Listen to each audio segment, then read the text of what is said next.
You're listening to Ernestly Speaking, the only weekly podcast that covers friends, foes, and anything that goes. And now, for your badass host, Ernest Owens. And we're back with another episode of Ernestly Speaking with your host, Ernest Owens, myself. Well, it is that time of the week. And also, it's a little late because I had just came back from the Oscars party. So you can already imagine what time I'm recording this. But I'm high energy, of course. I am fully excited to do this podcast and super filled with energy with everything, everywhere, all at once. Oscar party was pretty damn good. I was at the Philadelphia Film Society, which is on 14th and Chestnut, which is the old Harold Prince Theater for those who remember. It's right next to Del Frisco's Double Eagle Steakhouse, right across the street from the W. I was there for the lovely 95th Academy Awards watch party, VIP, of course. Me and Mr. Johnson went. It's one of our favorite things to do as a couple every year. We look forward to Oscar season. We watch all of the films, most of the major films nominated, and we just go and we come with our prediction sheet. And as all of you saw, most of my predictions were pretty solid. I only had one miss, but we'll get to that later in the episode. But I want to just start off by just saying that this episode is going to be very lit. It's going to be very hot. And as you can see with the title of this episode, there will be no crumbs left behind because I have a lot of things to get off my chest now that we're in the throes of this city council races in Philly and a couple of big things. There's a lot to talk about. So before I get in, I'll tell you how I've been doing. So for starters, book tour has been great. I just wrapped up the first leg of the tour, which was in Brooklyn. Shout out to everybody who came out, Abel, Nina, a couple other folks that showed up and showed out at the book tour. It was a blast. There was a lot of great people I hadn't seen before.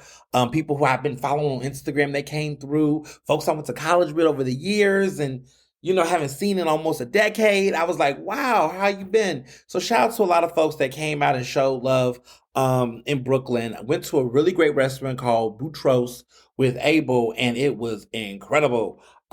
Just really, really happy that Brooklyn was a great place to do the tour. I was the first book author who did a speaking engagement inside that new Barnes & Noble's location, which is on Atlantic Avenue in Brooklyn. This is a brand new store. They've been around for a couple of months, I believe, but I was the first author to do a speaking engagement downstairs. So shout out to the staff and the crew who were there, who showed love. I signed some copies. So if you're in Brooklyn at that Barnes & Noble's, there are some special edition autographed signed copies that I signed in location there that you can purchase if copies are still available. But it was just a lot of love and just really grateful for all of the people who've been supporting the book and talking about it.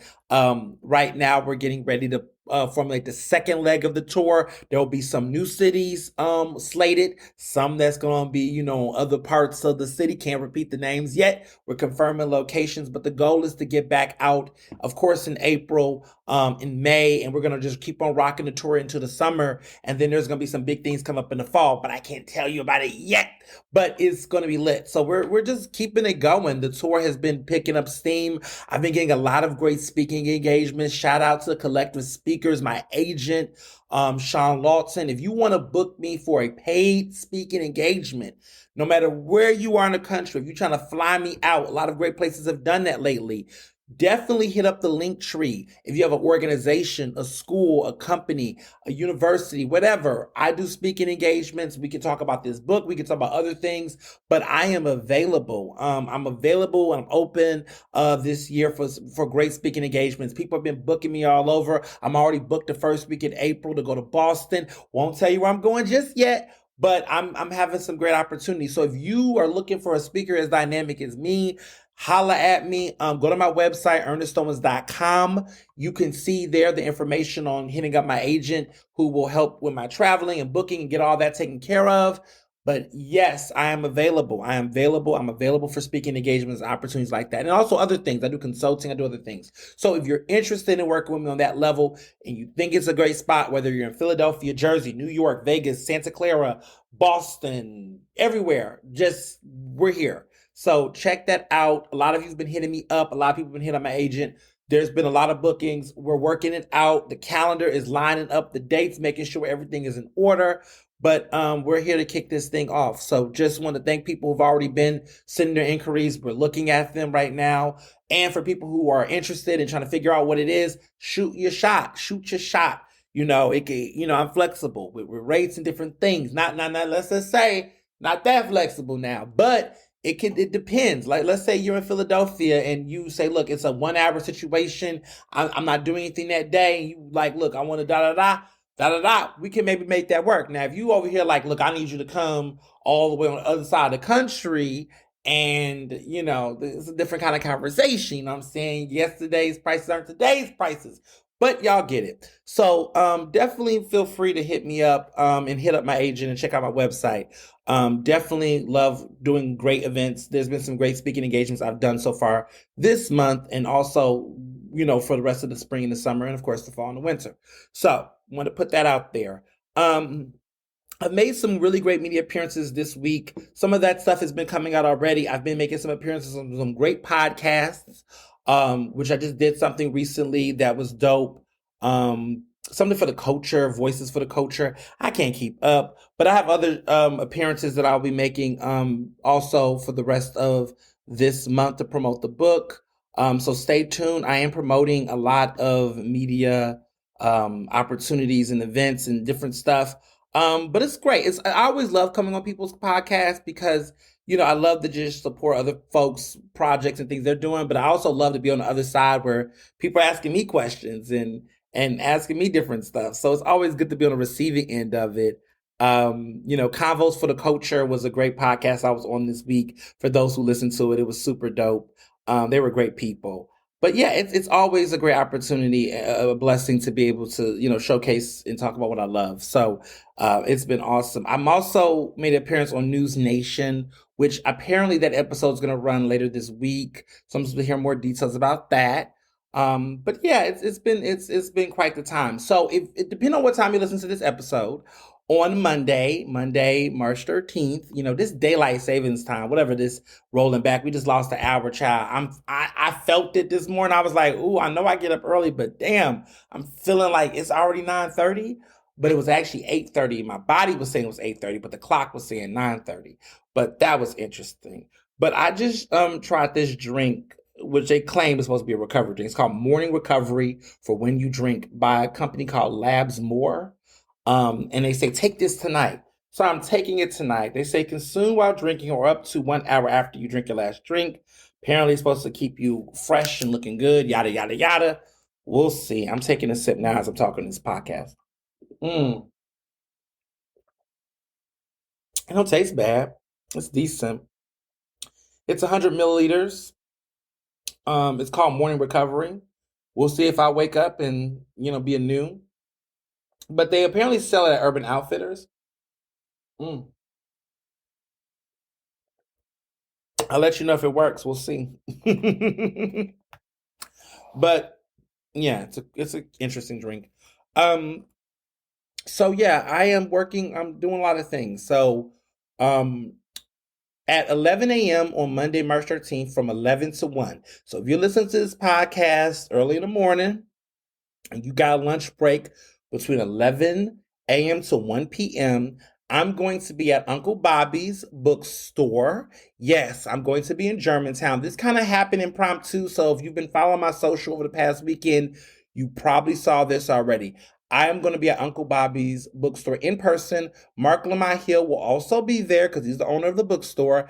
We will be there, and I will be signing copies of my book, The Case for Cancel Culture, in person at Uncle Bobby's. Is going down. A lot of you are like, oh my goodness, this is really happening. Yes, it is.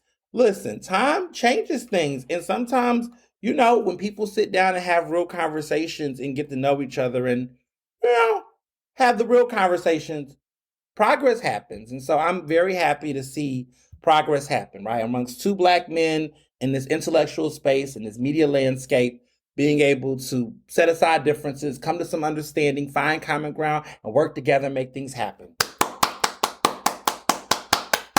We love to see it, don't we? And we love to see it when it's real, right? Because a lot of times people will have those conversations and people just go, okay, whatever. But no, it has been it's been quite um good. It's been great to just see people, say they're going to do something and mean it. And so, Mark has definitely done that, and I definitely have been appreciating the support that he has shown for this book, and has continuously been just a really good guy. So we love to see it, and we're going to be there. I'm going to be there. Signing copies of books. So some of you are in Philadelphia who's been like, oh, I haven't seen you in Philly. I am going to be doing something in Philly in April. There will be a Philadelphia date. A new Philadelphia date on the tour will be coming up. It's a collaboration at a really great place I love in West Philly. Hint, hint. And stay tuned for that. I can't say more yet because I how it is when you're doing stuff with other groups. You can't just you could put it out for yourself, but you gotta make sure folks have everything together. But there will be something coming up in April as well. But for people who are hearing this at 9 a.m. or 8 or early and might be like, damn, what am I doing from 11 to 1? Let me run my ass over there and get these books signed and get some new dope or take some pictures. I'll be taking pictures. I'll be signing copies of the book and everything else. So please come through if you can. If you can't, I get it because it is a Monday, it is a work day. But we'll be in Germantown, all in your city. 11 a.m. to 1 p.m. on Monday, March 13th. And if there's people out here who listen to the episode after Monday, could be like, damn, I wish that could have been me. I wish I would have came. Well, I hope you've been following the social because I've been definitely promoting it on the social heavily. And so has Uncle Bobby's and everyone. So hopefully I see some of y'all there. Um, but yeah, so other things been going on. My younger brother, my Temple Al, he turned 20 over the weekend, and he just came back from spring break. Temple had their spring break last week. He was in Puerto Rico with his girlfriend. I mean, he's just living his best life. We went to dinner at White Dog Cafe over the weekend, and I must say, White Dog Cafe, I like White Dog Cafe. Now, I know there's one in Wayne. I haven't been in the one in Wayne. I've been going to the one in University City for like 13 years. This has always been a staple for me and my friends at Penn. I've been going for 13 years. I'm a loyal White Dog Cafe goer. Okay, I should be getting my paws and stripes by now, and bones. But I love White Dog Cafe. It was great. We had dinner there, and they always find creative things. There's a new special they have what they had that night. It was like a tuna special, but it had a Japanese twist to it. It was good. And what did I have? I had the duck breast because I'm basic, I love duck. And then my younger brother had short rib, and then Mr. Johnson had the trout, and we shared the tuna dish for the three of us just because y'all wanted to try it. And it was good, and the cocktails and everything was fabulous. It was a good time. So it was nice to celebrate his birthday. And of course, they say, what do you give brothers for birthdays? Listen, I just give him money at this point. College kids want money. Okay, they either want money or concert tickets. That's what they want. You try to get fancy with them and buy them a watch and get sentimental. They like that stuff. It's cute, but they want money. They need money. They need money to burn. Okay, and so my plan was I wasn't gonna give him his money while he was on spring break because I knew if he went to Puerto Rico, he was gonna blow it, and he was gonna hit me up and try to cash at me and be like, "Hey, I need some." So I just was like, I'm gonna let him have his little spring breaks. Do his little thing, and then when he comes back dry then who's going to have to, replenish that account? Yours truly. So that was his birthday gift. I sent him some money at the table. He was pleased with the amount. It was great. But my goodness, 20 years old? He's a sophomore in college? Where did time go? Like, I swear I was a sophomore. I swear I was 20 like yesterday. I'm 31. I'm giving him money? It's interesting. Nepo baby's been winning lately, okay? He knows I call him a Nepo baby. That's my joke. That's none of your jokes. You better not call him that. If you do, it's gonna be a problem. But I tease him about it. And Jamie Lee Curtis, she's, just won an Oscar, ladies and gentlemen. We're happy over here, but Angela Bass, I'm gonna get to that later. But anywho, she embraces being Nepo baby. Nepo babies are winning out here in this world. Clearly, he's a Nepo baby. He's winning out here in this world. They just winning. They winning. I'm not a Nepo baby myself, but he clearly is. So much that he was in Puerto Rico, and a couple of friends I had known in college and I knew saw him and stopped him and asked him, "Do you go to Temple?" And then he was like, yes. He already knew where this was going. Are you Ernest's brother? And he was like, yes. So he already knew. They took selfies, child. They send them to me, text me, telling me, oh my goodness, hit me up on social, like, oh my goodness, I saw your brother in Puerto Rico. I was like, oh, I know. He can't go. And the crazy part is I'm very intentional. I don't tag him on social. If you know who he is. I've gone to events. If you see me out with him, it's not like I hide him. It's just that I am also mindful that the internet is ridiculous. And so I'm very, he's getting to be grown. I mean, he's grown, but like, I'm very mindful about it because social media is ridiculous. Like, when I used to tag my husband to things, and I still do sometimes on like Instagram sometimes, whenever I get like a bunch of trolls, they will then go on my page, my friends' pages, because I have my settings set. Like I don't play on my Twitter, my Instagram, my Facebook. My settings are ridiculous. Unless I follow you back, you cannot comment on my shit. Just what I do because they'll be like, "Well, why you don't open up the comments?" Because you're not going to say anything respectful in the comments. And I have a good level of discernment. Like when people who are long fans and say, oh, "Look, I'm a fan or whatever. I'm just supportive." Yeah, I open up the comments. I might follow them back and no comment and whatnot. But there are just people who are not intentionally going on there for anything good. They go there to say disrespectful things, racist things, homophobic things. When I got doxxed by Sean King, where he just really put me on Front Street to his hundreds of thousands of followers, I remember a bunch of them came on my shit like crazy. Got all in my comments, got on my husband's comments, got all on there and was just saying crazy stuff. And it was like, this was ridiculous. Like these people were incessant trolls. Like it wasn't like, oh, a disagreement. This is like people just was just being ridiculous. So, I changed those settings and I never looked back. And I don't care. People are like, well, what about people? People can't come. No, you fucking can't. If you care as much, get in them DMs. And they do. They get in the DMs. And you know what I do? I look, block, delete, and keep it moving. But like all of that whole or put your name on it, right? And so I'm very selective about that. And so with him, he's a college student. And people don't care whether you're a college student, you're a young person. They're just stupid out here. So I'm very selective about, those types of things.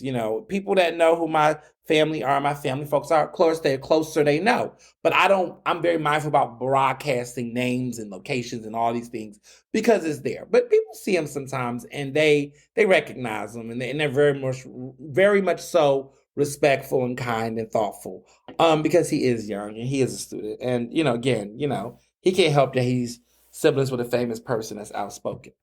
But yeah, I'm very mindful about that overall. It's funny because in person everybody keeps it cute and calm, but then it's always the social media, the little comments and that. That's what people like to show their ass. People when they see you in person, they typically are shy or standoffish. I've had situations where I literally seen certain people that talk shit in the comment section that I recognize, but then they see me in certain sections and sessions and they so standoffish. I'm like, you know who I am. Stop acting like you don't. You be talking shit. It's okay. Keep it moving. That's how I move.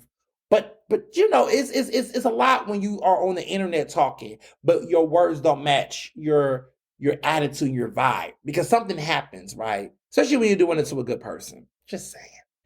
But yeah, it was an interesting. It's been interesting seeing that aspect of I guess fame and visibility happen. But he had a really great birthday. It was a great dinner. I had a fabulous time. He did too. PABJ had our Women's History Month soiree at Booker's, which we had at Bayou Lounge, which is owned at Booker's. Let me be clear real quick. It's not a rumor. It's true. Booker's is now owned by a couple named Tracy, who's a man, and Cherry or Sherry Syfax. They are a black couple. They're an older black couple that now own Booker's and Bayou. So that everybody who knows Saba, who used to own it, she doesn't own it anymore. She sold it. It's all good. There's no drama. She wants to focus on raising her two sons, which is an important thing. She wants to really focus on her family right now. And her sons are growing up and she's focused on her family and she is completely happy. She trusts these owners, these new owners. They're black. They're all about keeping the vibe of Booker's. They're definitely bringing in some elevated food and some good options. We just had an event there. PABJ, the women of PABJ hosted an incredible soiree honoring women. Shout out to Raquel Williams, Tam Edwards, Ashley Ashley Johnson, and Desiree Peter Kimbell, who was the keynote speaker. They were amongst the honorees and celebrated folks that was there. We had women from all over Philadelphia, Black women specifically, that showed up, but we also had our accomplices with us too. So shout out to Kelly. Mirbach, who came out and showed up. Shout out to some incredible women at CBS3, Kelly Frank and Kathy Giroux. All of them came out and supported this event. We had so many tickets. We did really well. It was an incredible event. And of course, this is the first time I've went since the new owners took over, which was like the beginning of March. So I'll go through, try the new food, see the vibe. To do some new things there. But really, Bayou Lounge is definitely dope. This is a private event that we had at Bayou Lounge. And then, of course, Booker's is open to the general. So it was a great event. The food was popping. The energy was good. The drinks were great. Really loved it, and the women were very happy to be honored, and it was a really positive time. So one of my favorite events I like to throw as PBJ president in the community. But it was a great event, and very happy that people were there. Um, so yeah, that was great. Sazeracs and Suits, me and Amanda went there. It was at Hotel Palmar, which is a Crimpton hotel. We went there early this week. It was an interesting event. Sazeracs, they were strong. Food, not that much food, but it was really more about the Sazeracs and the charity. We were supporting a place called Wardrobe, which gives, I guess, supports people who are able to get meaningful fashion and apparel to support them as they, restart their life and whatnot. And so I won two gifts from the silent auction, which I was excited about. I won a luncheon from 12th Street Catering to provide lunch for 10 of my friends. So that's dope. So I guess I'm gonna do that with some people I know. We're gonna have like a luncheon, and I'll get some food catered. So that's one of the things I won. And I also won this great spa package. Oh my goodness. Like massages, everything, and it's everything. A big old gift card. And it came with like a massage set in the evening. So I think that's something I want to do later in the summer. But it was a really nice spa package that I also won in the silent auction. Silent auctions are fun when you have some money, I suppose. It was fun. It was dope. Um, what else? So I went to some new restaurants and a couple of familiar ones, and super excited about that because I know y'all ready to get into the hot tea, so I don't want to take up too much time. Um, so Sazeracs was great. There is a vegan restaurant in Queen Village, Fits on Fourth. That restaurant, I talked about it on social, Instagram earlier this week, last week. Incredible vegan restaurant. Yes, I've heard of Edge. Of course, I've heard of Edge. I know about V Street. Yes, I know about Hip City Veg. I know all the spots that are vegan, the main ones. But let me tell you about Fits on Fourth. That is an incredible vegan restaurant that's affordable, because that's important to affordable, flavorful, and nice portion sizes. And the food is so good, it's not even about it being vegan. It was just some good damn food. I couldn't taste the difference. The meatballs, I couldn't taste the difference. The tacos, I couldn't taste the difference. Honestly, I just ate the food, and it was great. It was great. I wasn't even picking my fork, trying to be, funny and figure out what was what. I just ate the food. It was good. It was healthy. It was filling. It was all plant-based, but it was flavorful. It didn't feel like struggle. Because some of these vegan spots, you taste struggle on the plate. Okay, they have a hard time masking it. And what I loved about this place was that it wasn't like everything was just basically tofu. A lot of these vegan vegetarian places, they're so lazy. Everything's tofu or just black bean, which I don't mind a black bean burger now. But this was different. They were playing with quinoa. They were playing with seitan. They were playing with all types of different types of grains and tempeh, I guess it's called. But they were having different types of proteins, and everything was good. Everything tastes good. Those cocktails were immaculate. The dessert was, oh my goodness, it was really good food. And so if you're looking for a cool, fun place to eat, I highly recommend Fits on Fourth. If you're trying to do a meatless Monday, a meatless date night, Mr. Johnson and I went on a little date. It was a cute little Thursday night date. We wanted to try this place out. We had heard about it. And it's a spot, man. It's a vibe. It's in Queen Village around South Philly. And it was just chill. Reservations, it's easy to make one. It was decent. Highly recommended. Really, really was impressed with that place. Yeah, it was great. And if you want to know more about my restaurant reviews on different places across Philadelphia, I am on Google. Okay, I've created. I'm all in because people have been asking me how they can find my stuff. Now I do have the hashtag Ernest Eat, not Ernest Eats, Ernest Eat on Instagram. You can use that hashtag and you can follow the hashtag and you can get updates on all the places I'm eating throughout Philadelphia because I'm eating my way through Philadelphia with my, of course, Lip Brothers. Josh Eats Philly. Awesome, right? Gio's Table, and of course, Jamarcus Henderson, the Lip Brothers. We're all together and we eat and drink our way through Philly. But we all do different things. So Josh goes to all types of places.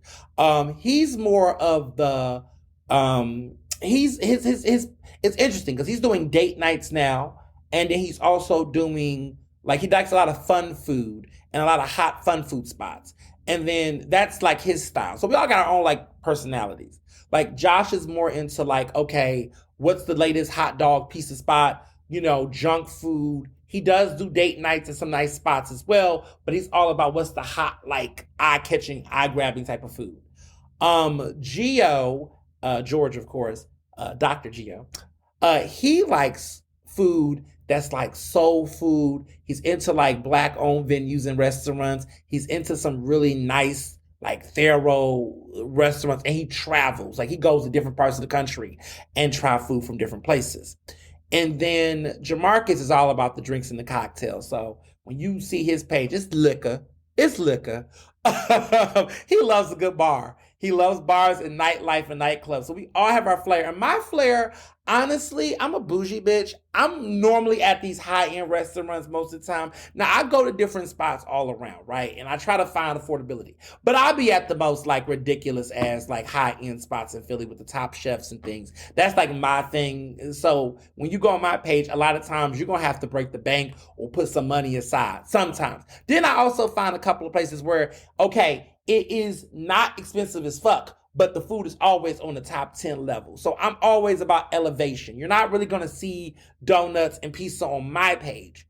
You're going to see like, oysters and seafood towers and that kind of stuff. So we all have a different flair and vibe, and it's great, and it makes the Lip Brothers awesome. So we'll be out and about in your city, in your city, in your neck of the woods, because we travel throughout Philly. So you'll see us. We'll be around. We'll be somewhere actually next Sunday. We're not going to. I'm not telling where that is, but we'll be somewhere next Sunday at a very familiar place that we all four love, and the people that love us too. So we're getting together there. But other places I went to this week.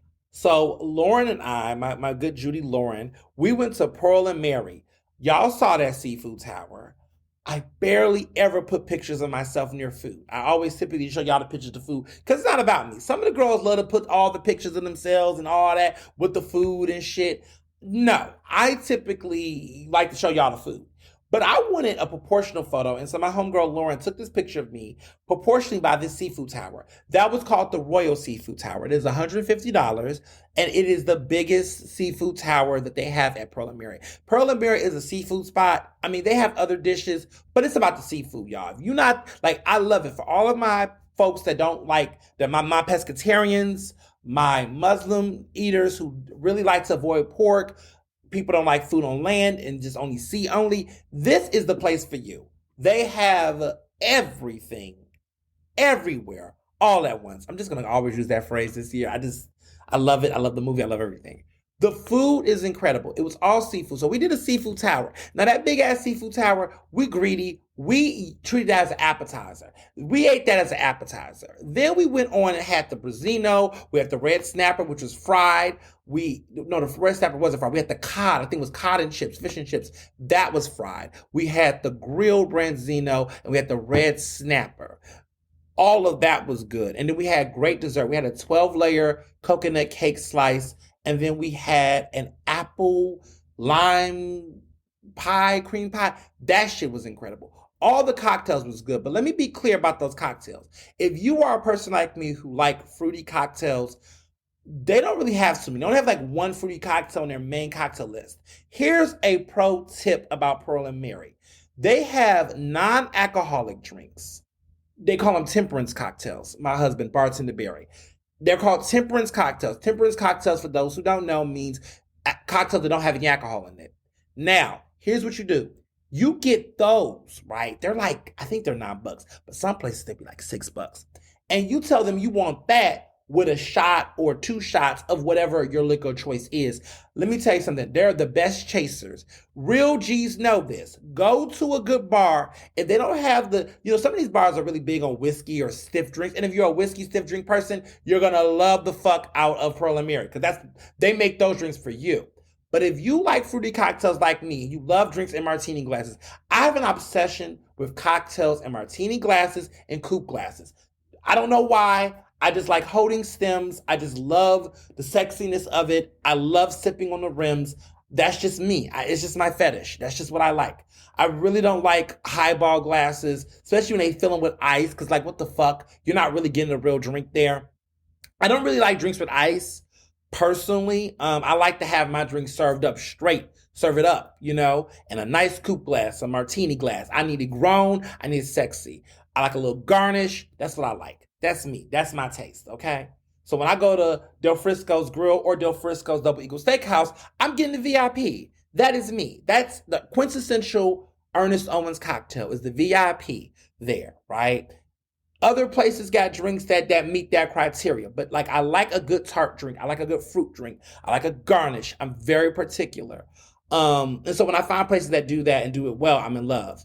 But listen, I do like other fun cocktails and other glasses, but I'm a little biased. So those are great. So get temperance cocktails there, that are fruity, and then remix them with alcohol. Just tell them what you want. Like they were great. I wanted Blue Coat. They had a really great drink that had like a ginger lemon vibe. I'm a Blue Coat gin lover, but they didn't have the original Blue Coat, but they had the Blue Coat in the barrel for folks who know what I'm talking about. I actually put that with the ginger, honey. That drink was fabulous. I just made it. I just made a drink up there. So they'll let you remix. And those drinks still stay within the price range of a regular cocktail. So you're not like spending $20, $18 for those shots. It typically moves up a little bit to like 13, 12, $13. That at least that's what it was when we were there. So it was a good time. It was a fabulous time. Great time to celebrate. I appreciate Lauren for taking me out.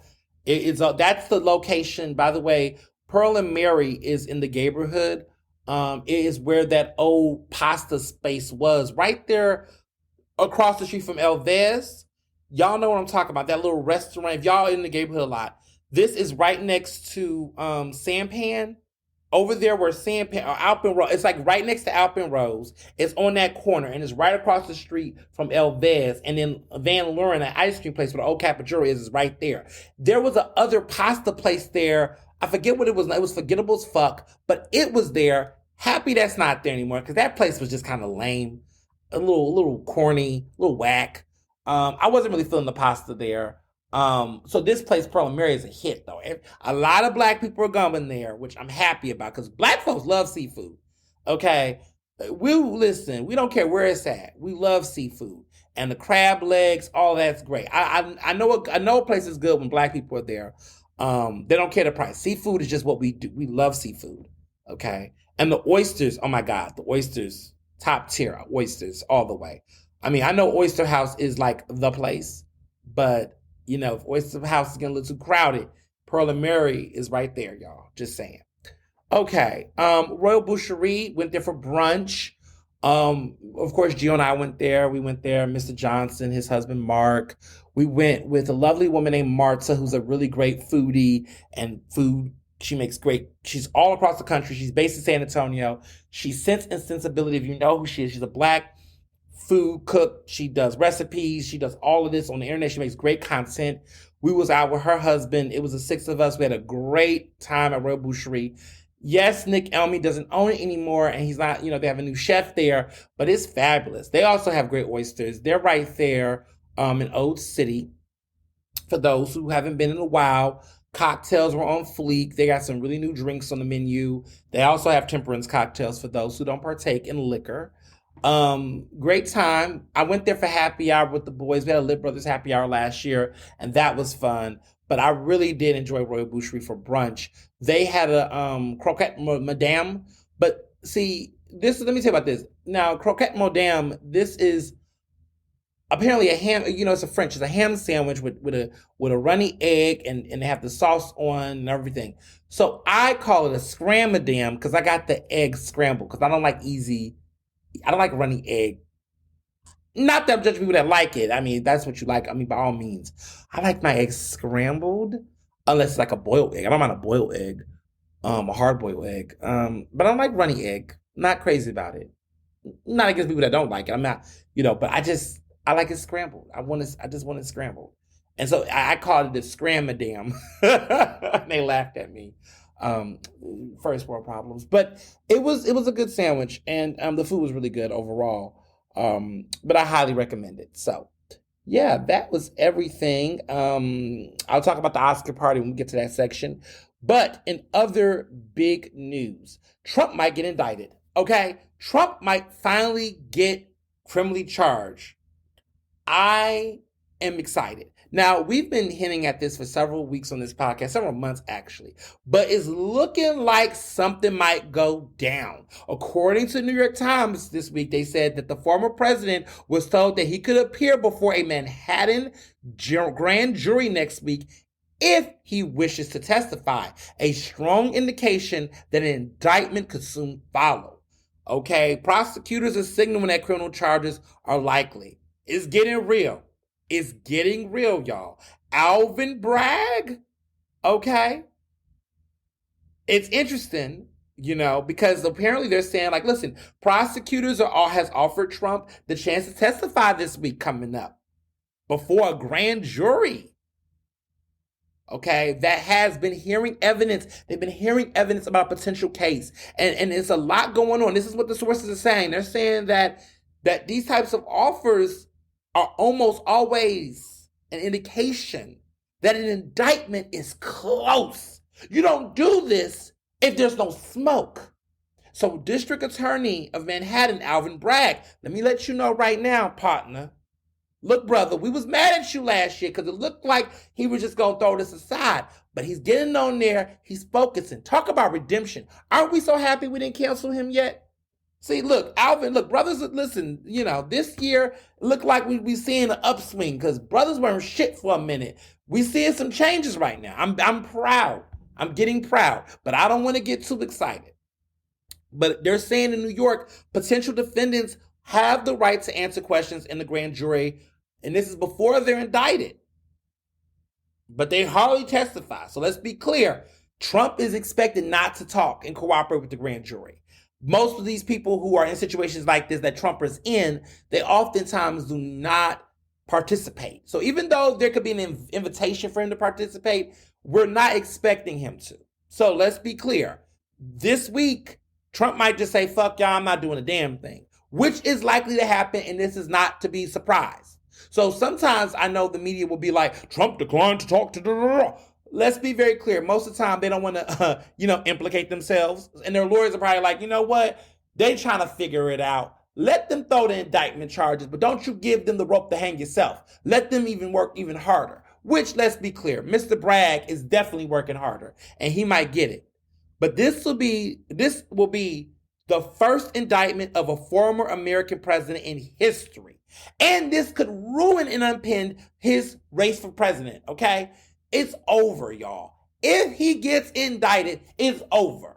It's over. Ron DeSantis will be the Republican nominee for president 2024. Yikes. I thought I'd never say this, y'all, but yikes. Because let me tell you, I would have had fun. Not really. Let me not even pretend. But let's just say if I was like white and I really didn't have the world impending upon my life, like I was a white cishet man that was making $1 million a year, and literally no matter what happens to the gays, women, and everyone else, I'd still be fine. If I was living in that person's shoes, this could have been fun, possibly, to watch Trump and Ron DeSantis duke it out and see them both get weakened as a result. which then might make it easier for whoever the Democratic nominee is, which right now is looking like Biden. It would have been fun to see that fight. Now it's like, okay, Democrats, Ron DeSantis is coming, baby. It's happening. Like, I'm going to just call it out. Trump is in some shit. And the Republicans have agreed that they're going to let Trump fall. Okay? Trump's going. Marjorie Taylor Greene, girl, you're not going to be the VP pick for Trump. That ain't happening. There's no ticket, baby. Go pack up. You're going home. It's not happening, right, for Trump. Trump is out. I think this is coming to an end. And the sad part is that by the time it do, will it be a big day? Yeah, it's going to be still a big fucking deal. Because many of us waited for this. But it feels anticlimactic now, to be honest. Because this should have happened while he was president. But I can understand people feeling like, well, it's hard to indict a sitting president. This is true. So I see all of that, y'all. But like now I'm just like, Trump just feels so, I don't know, a thing of the past. We have newer evils. And Trump's evil has definitely have left a stain within the Republican Party. And it's now he has disciples. And there's people that's going to carry out his shit for many years to come. So we have not officially, ruined our welcome with Trump. It's still upon us. It's been manifested. It's been harvested. It's like a replication of a virus. When you see a virus replicate like B1 or B8 of COVID, right? There's a new strand. There's the Delta variant. Ron DeSantis is a Delta variant of Trump. So like original Trump was like bad. It was sickly. It killed people literally. But then you get, that one gets weakened, right? And so now the original Trump strand has gotten really weak. It's still contagious, but weak. But now there's been other variants. So now we see Tom Cotton. That's a variant, right? You see, Marjorie Taylor Greene, she's like that variant that kind of had a moment, but it's not really sticking. George Santos, he's a variant that's going to come out of Trump, the lion variant. That one, it's lingering, scary, but everyone's not getting it, Kevin McCarthy, definitely a variant that's resistant, has made it through. It's hard to shake that motherfucker off. But Ron DeSantis is like the Delta variant of Trump, where that one right there, woo, you thought you had a vaccine. That's fucking up your vaccine. It's going through you, okay? That one right there is the one. So we are not done with Trump, okay? We're still in the Trump pandemic. Even if the original strand of Trump is starting to get weakened. And we're starting to take a vaccine, the Biden vaccine. But this Biden vaccine is waning, y'all. Are we sure we want this vaccination for 2024? Do we not want another vaccination? Maybe the Biden vaccination is weakened. It was good for 2020, but is it good for 2024? We got to see. I argue that if Biden fucks up and drops the ball on this student debt crisis situation. Like if we don't, the Supreme Court ain't rocking with him and it fails. I think Biden might decide we might need to go consider a new vaccination. Maybe Biden isn't the one. Maybe he's Johnson Johnson. Maybe he wasn't Moderna like we thought he was. And I don't want to go there yet. I was like, well, who is Pfizer? Let me be quiet. So we got to figure out what we going to do. There's a lot going on, but we still got time to figure it out. A little bit of time. But we need to just get real that the Republicans are definitely getting behind DeSantis. Trump is going to be so done that no one's going to even care what Trump thinks of DeSantis. And honestly, anybody who's still rocking with Trump at this point is just a joke because it's just not happening. And let me also add that the tea about Fox News and these Fox News anchors, more is coming out about what they think about Trump. Like I don't know listen, I want to go on Carlson Tucker talking about my cancel culture book, but he's too busy getting heat because it's coming out that he never really liked Trump. See, I told you about them Harvard grads. I told you about them Ivy League motherfuckers. They are smart. They play dumb, but they all this time knew Trump was not it. They never liked Trump. They were just getting paid to lie. And now Fox News' whole reputation is behind. Because even if I don't know how this voter thing is going to go down between this lawsuit with the voter machines and all the Fox News and Fox News is big multi-billion-dollar lawsuit that's happening with them right now. I don't know how it's going to play out. But what I do know is that what we have found out in Discovery tells us that Fox News's reputation is in the dumpster now.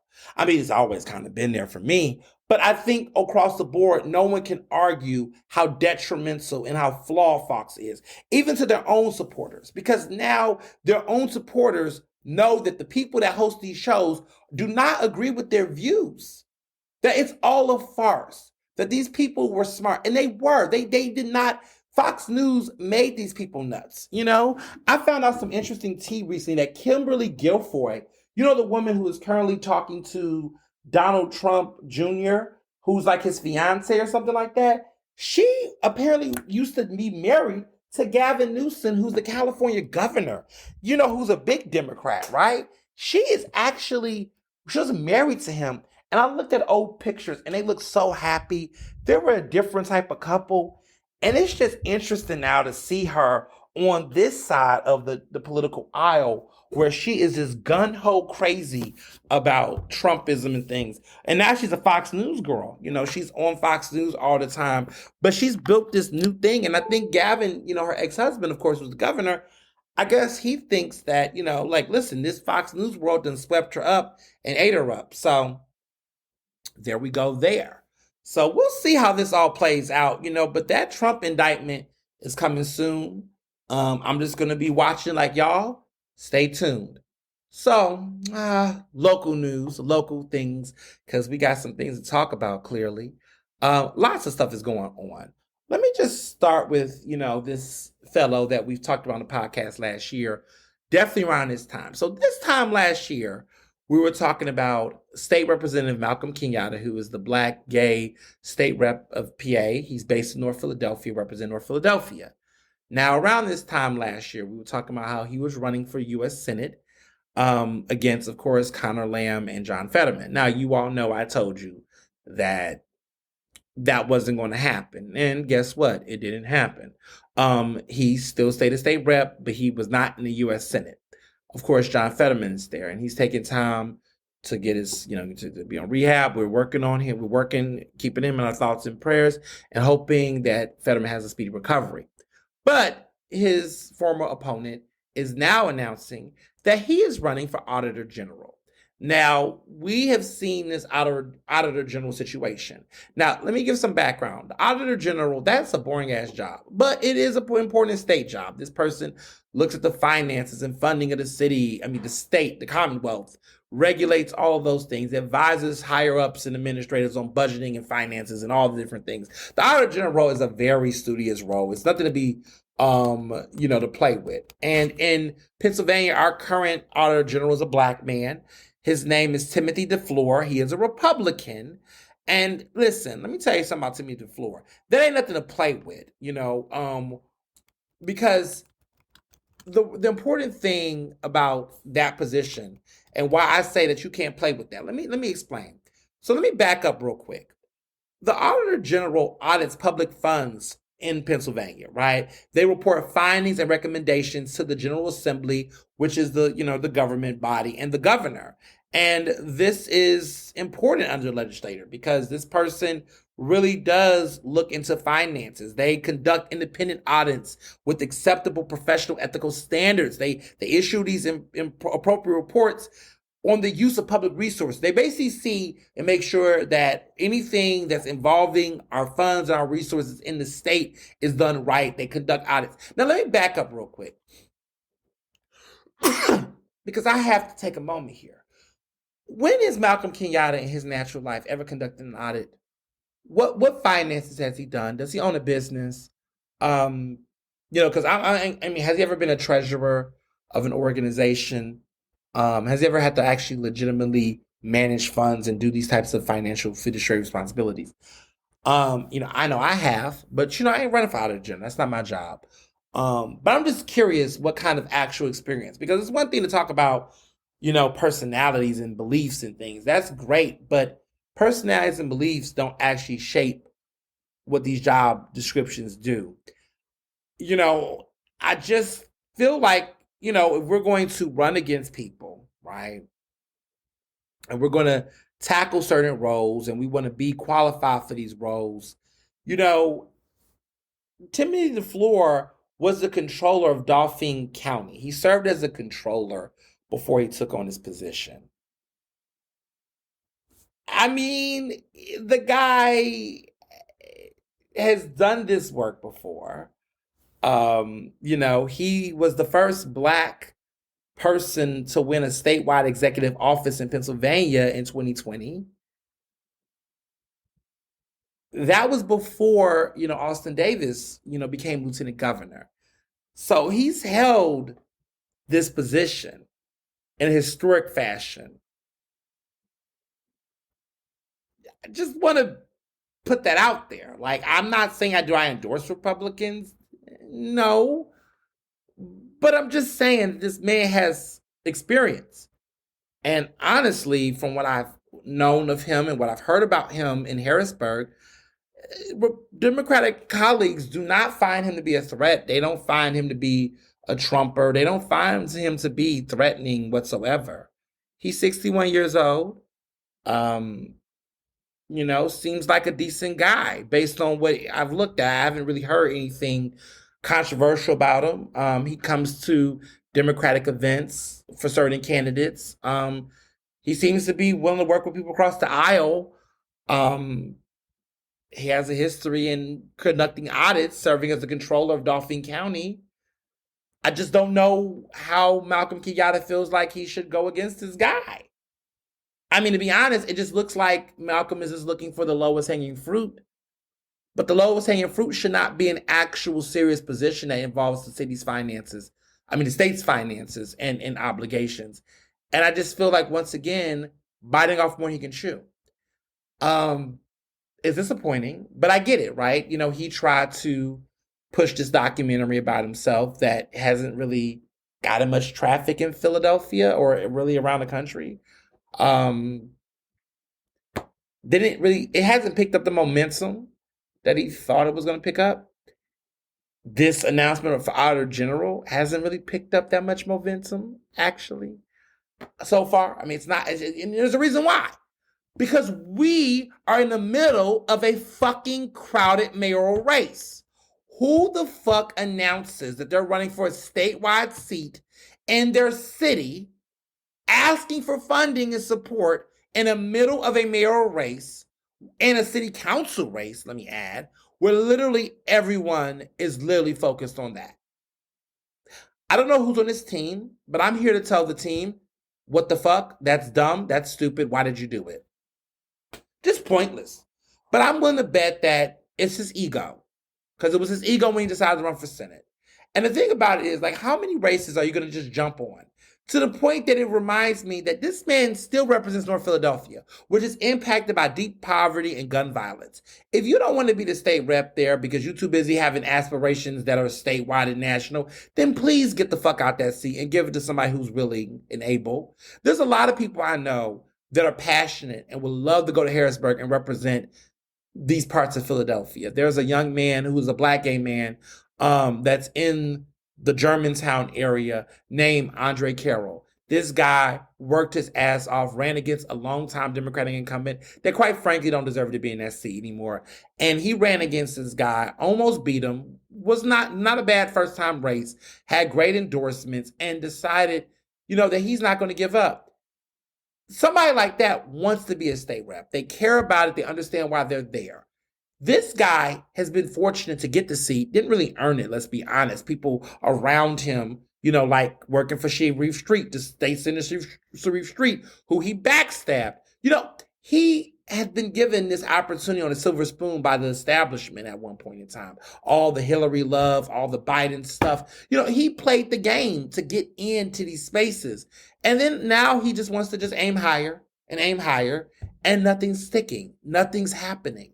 It's not sticking over there. And now I just feel like it just seems like he just wants to run this. He just wants to just keep throwing a noodle up on the fridge, hoping it sticks.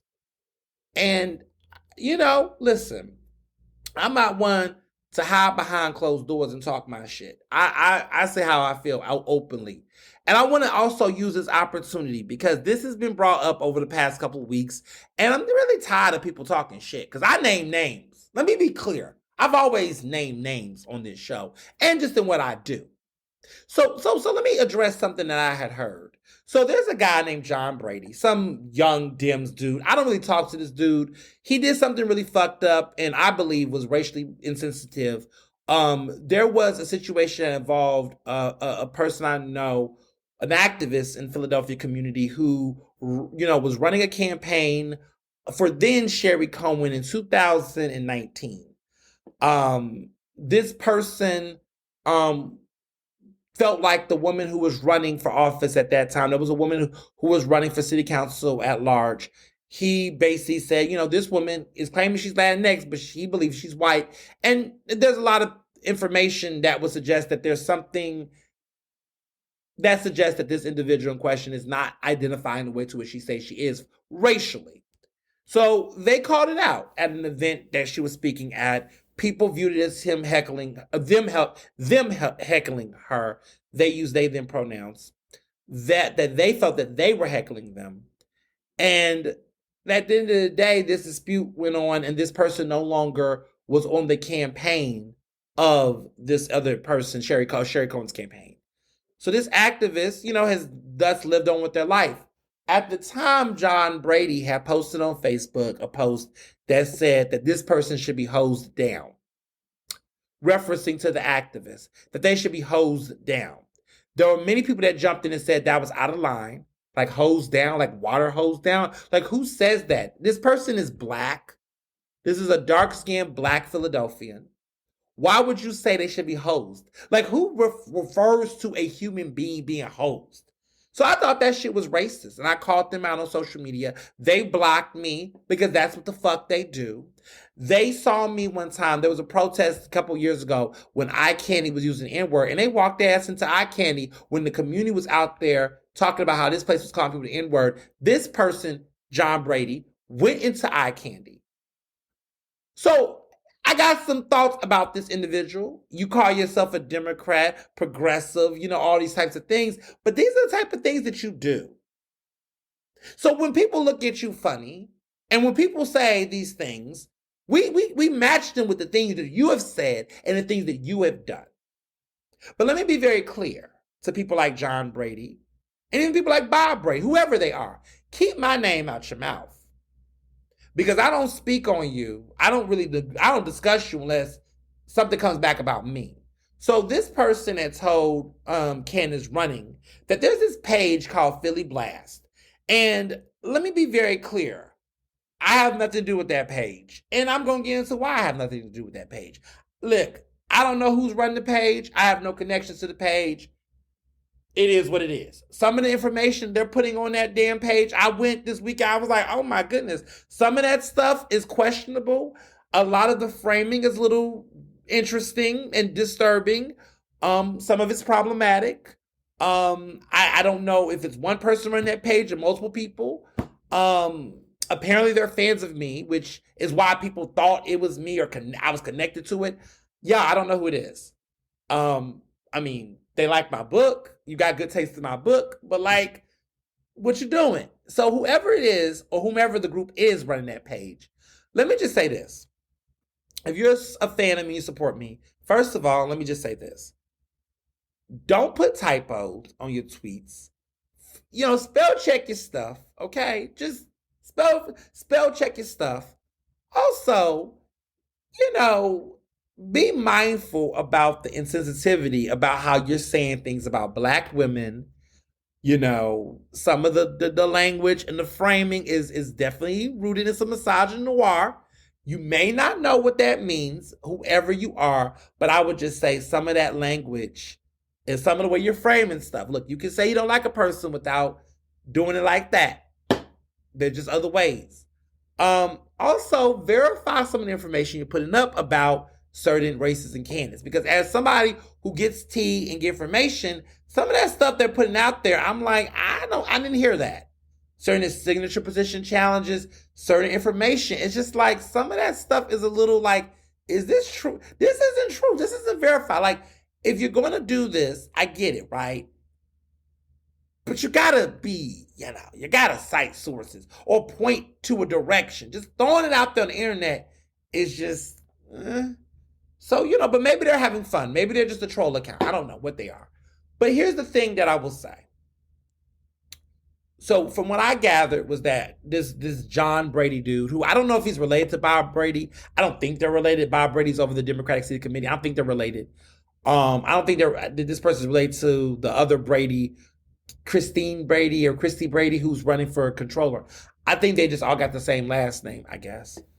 But he went around telling people that he thought I was one of the people who created this page. He said my name, he said Will Mega, and he said Melissa Robbins. Now, Will Mega, I doubt is doing that page.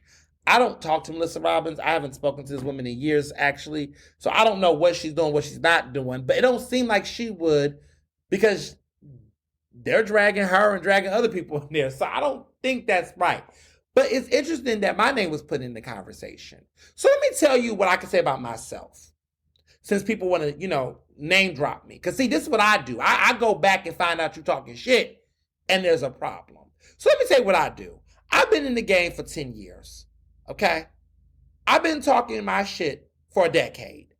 And you know how I've been talking my shit for a decade? Because everything that Ernest Owens says, Ernest wrote it. Ernest put his name on it. Ernest owns his shit. And Ernest gets paid for his shit. And Ernest gets the name on the byline, and he gets his name on the recording and the credits. He gets his name there, and he gets his name on the check, and he cashes the check for talking his shit with his name on it. So I'm talking about this in a way to say that anything I have to say, I don't have to hide behind some, anonymous account. That's too much work. And if it's not paid, what's the point? Everything I fucking do got my name on it. The Ernest opinion. Earnestly speaking. We running ads, baby. We gonna get a check. I'm not saying that the person who's running that account is a coward, but what I will say is that that person, whoever that person is in a position where they don't feel like they can be free to express their ideas without some type of retaliation. I, on the other hand, am a free bitch. I can say what I want, how I want, and get paid for it. I don't need to hide behind a fake Twitter page and Twitter account. So I'm actually disgusted and insulted that a dumbass like John Brady would think that they could be a dumbass to use my name in their mouth and say this shit. Because when you see me at these events, you going the other way. You acting like a Karen. You scared. Oh, you scared of black people. Oh, you getting scared when you see me. You act like you don't see me. That's how the fuck you should be. But see, if you're going to be like that, keep that same energy and don't sit up here and lie on black journalists and slander black people. Don't talk about Will Mega. Don't talk about Melissa Robbins. I may not agree with everything them individuals do, but stop lying on black people, because that's fucking racist.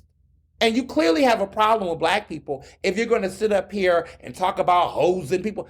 We got those receipts. You're going to go to eye candy when the man said the N-word and was calling people niggers, because that's what Daryl DiPiano said. You was going to eye candy there. We have those receipts. Don't fuck with me. And stop lying. And so I'm very clear that this is the last time I'm going to discuss this, but I'm going to discuss it here on this podcast. And I want people to run back and say something, because clearly I have no problem putting my name on it. But what I want to be very clear about is I don't have no reason to be on any anonymous Twitter page or account trolling people. See, the reason why you would even think people like myself and others, because we've been so public, we're going to stay public. We don't have to hide behind any accounts. So if you don't know who it is, just say that. But let me tell you who I think it is. I think it's somebody that's amongst that circle. I think it's a disgruntled Democratic person, maybe a committee person or a ward leader. But whoever that person is somebody that's deeply connected to the Democratic Party. They're connected to the party. They know where the bodies are buried. They know the tea. they have opinions, and they're connected. And they're the ones I think that's driving up this traffic. Look, here's my thing about it. That's why you do right by people. Because when you do right by people, Democratic Party, Democratic City Committee, you don't have to have people wreaking havoc in the middle of your goddamn primary. Whoever this person is has an issue with the way that the current party is being.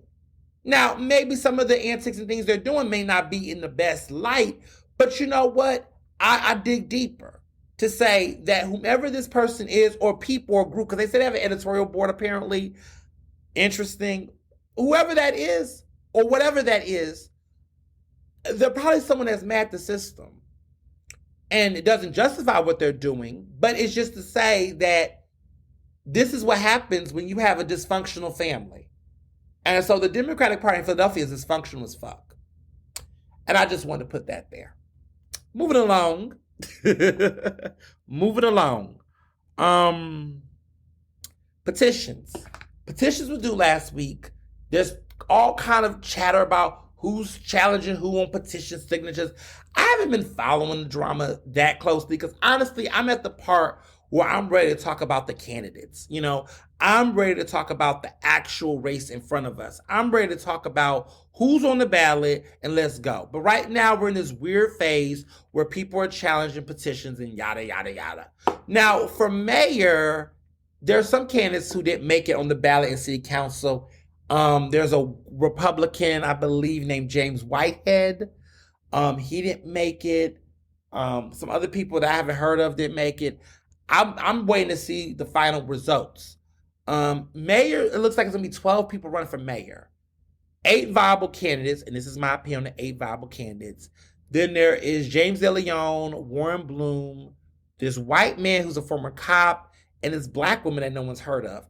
It's 12 people running for mayor, y'all. But in my opinion, with all due respect, there's only 8 viable candidates I'll be discussing on this podcast up until election, unless anything changes. The 8 candidates that I'm specifically talking about is Helen Gim, Rebecca Reinhart, Sherelle Parker, Maria Canela Sanchez, Derek Green, Alan Dom, Jeff Brown, Amin Brown. Those are the 8 candidates that I'm focused on in this upcoming primary. Everybody else, I'm not worried about in the mayor's race. Those are only 8 candidates I'll be discussing on this podcast until more of them drop out. But Warren Bloom, James DeLeon, sorry, child. The other 2 candidates, y'all came in late. Viable to me means candidates that have had name recognition, candidates that have been showing up in polls and data, like actually people are naming them in the polls and showing up in polls and data, and also candidates that have actually filed campaign finance reports. Like, where the hell is y'all campaign finance report, some of y'all? Where is y'all data? Like, I don't see anything. So, you know, it's a lot of factors, but the 8 to me are 8 viable candidates. That's a lot of damn people anyway. So there's 8 viable candidates. That's what we're looking at right now. I got a piece coming out of Philly Mag this week. Honestly, with these 8 candidates in the race, we need to see a fight. Not a physical fight. Calm down, white people. I'm talking about debate. I need to see people, you know, I need some mudslinging. It's too many people in this race, and I just feel like if we don't get folks really standing out on platforms and issues, we're going to see a populist type of candidate win. I mean, it may be too early for me to say what I really think. I'm going to take my time on that because I want to speak out of turn. It's a little too early for me to speak out of turn about what I really think right now. Because there's some stuff that keeps changing. Endorsements and support. I don't know where to put my finger on it. But what I feel right now is that by the look of this race and how it's shaping right now, if there is not enough real debate and discourse around these candidates, we're going to see a populist type of candidate win, right? One that's just bold enough to swallow up a lot of general issues. And I can see identity politics helping along that.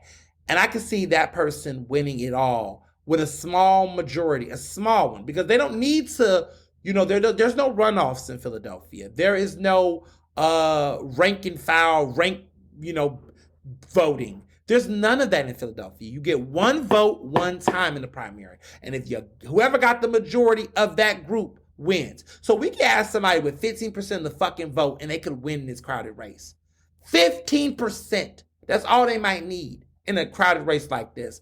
They may not need a really serious amount, a quarter or a third. They may not need that much with all these candidates. I thought folks would drop out by then, but because so many of these candidates have raised money, they have enough money to stay in the race, but they don't have enough money to necessarily win. It's weird, but that's politics. And we're in this final leg of the race where, okay, fundraising is what it's going to be. Endorsements are going to be what they want to be. Now it's time for these candidates to hit the ground and engage voters. And I just really hope people start really coming guns a-blazing.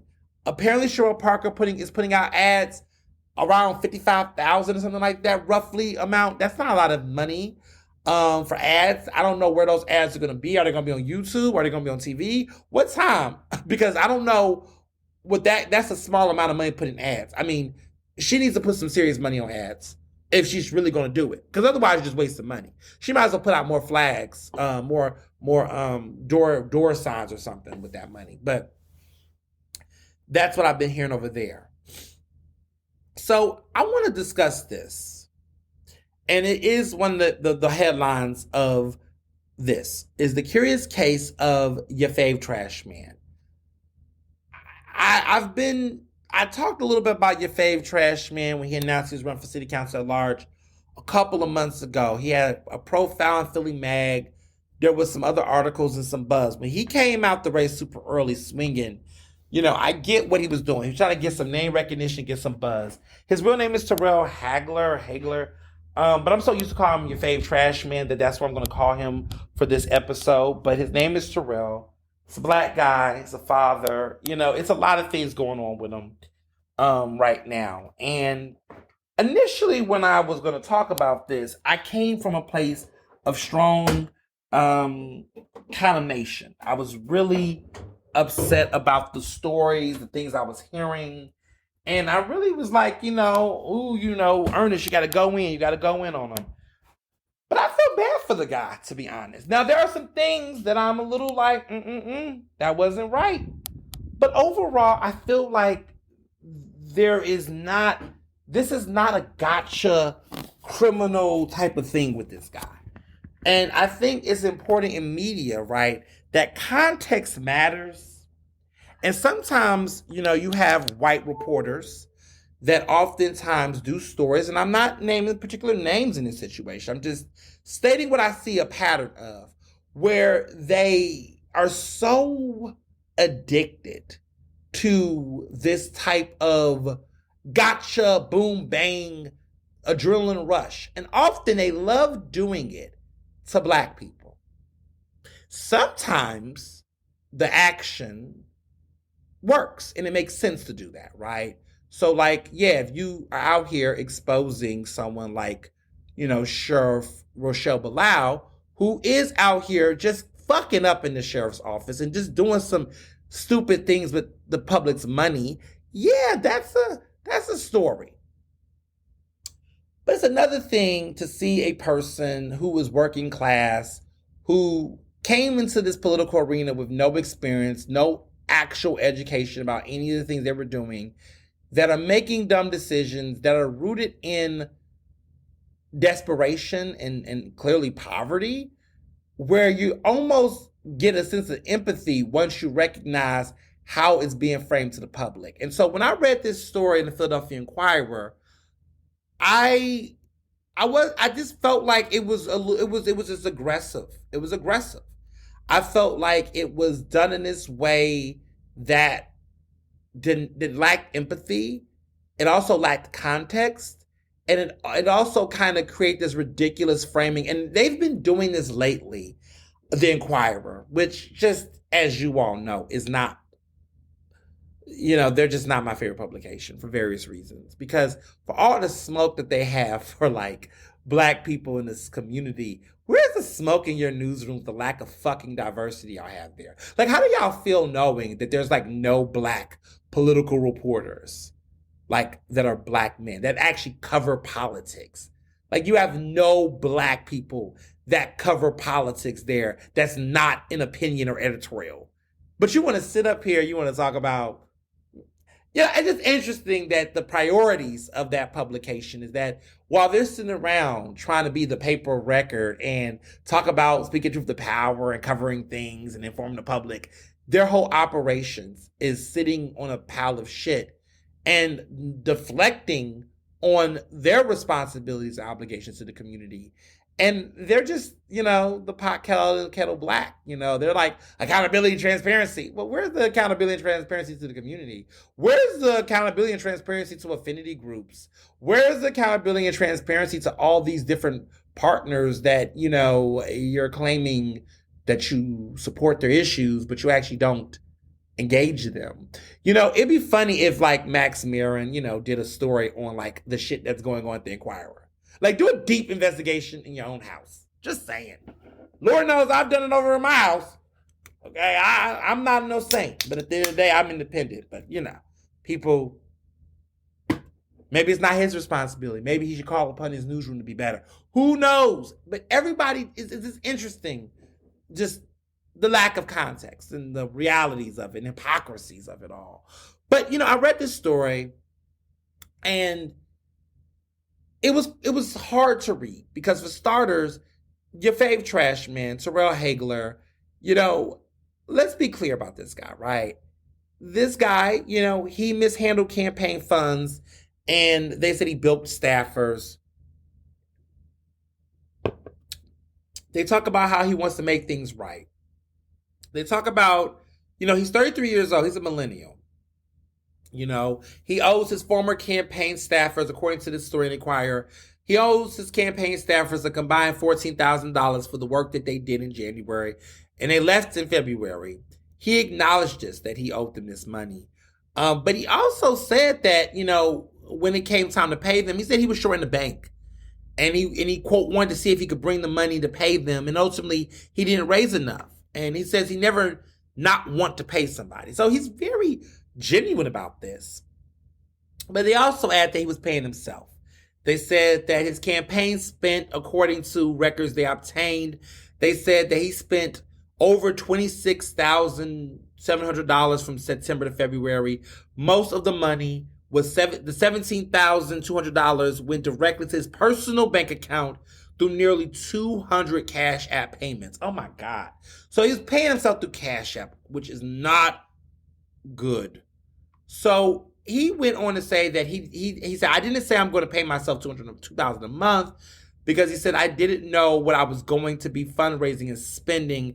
I just knew that I had to stop everything that I was doing and be unemployed. In order to run, I can't be homeless. I can't go hungry. I have 3 children to take care of. He said, I'm getting salad work, so getting an Uber, paying my gas bill, which is like $2.50 so I can stay warm during the winter.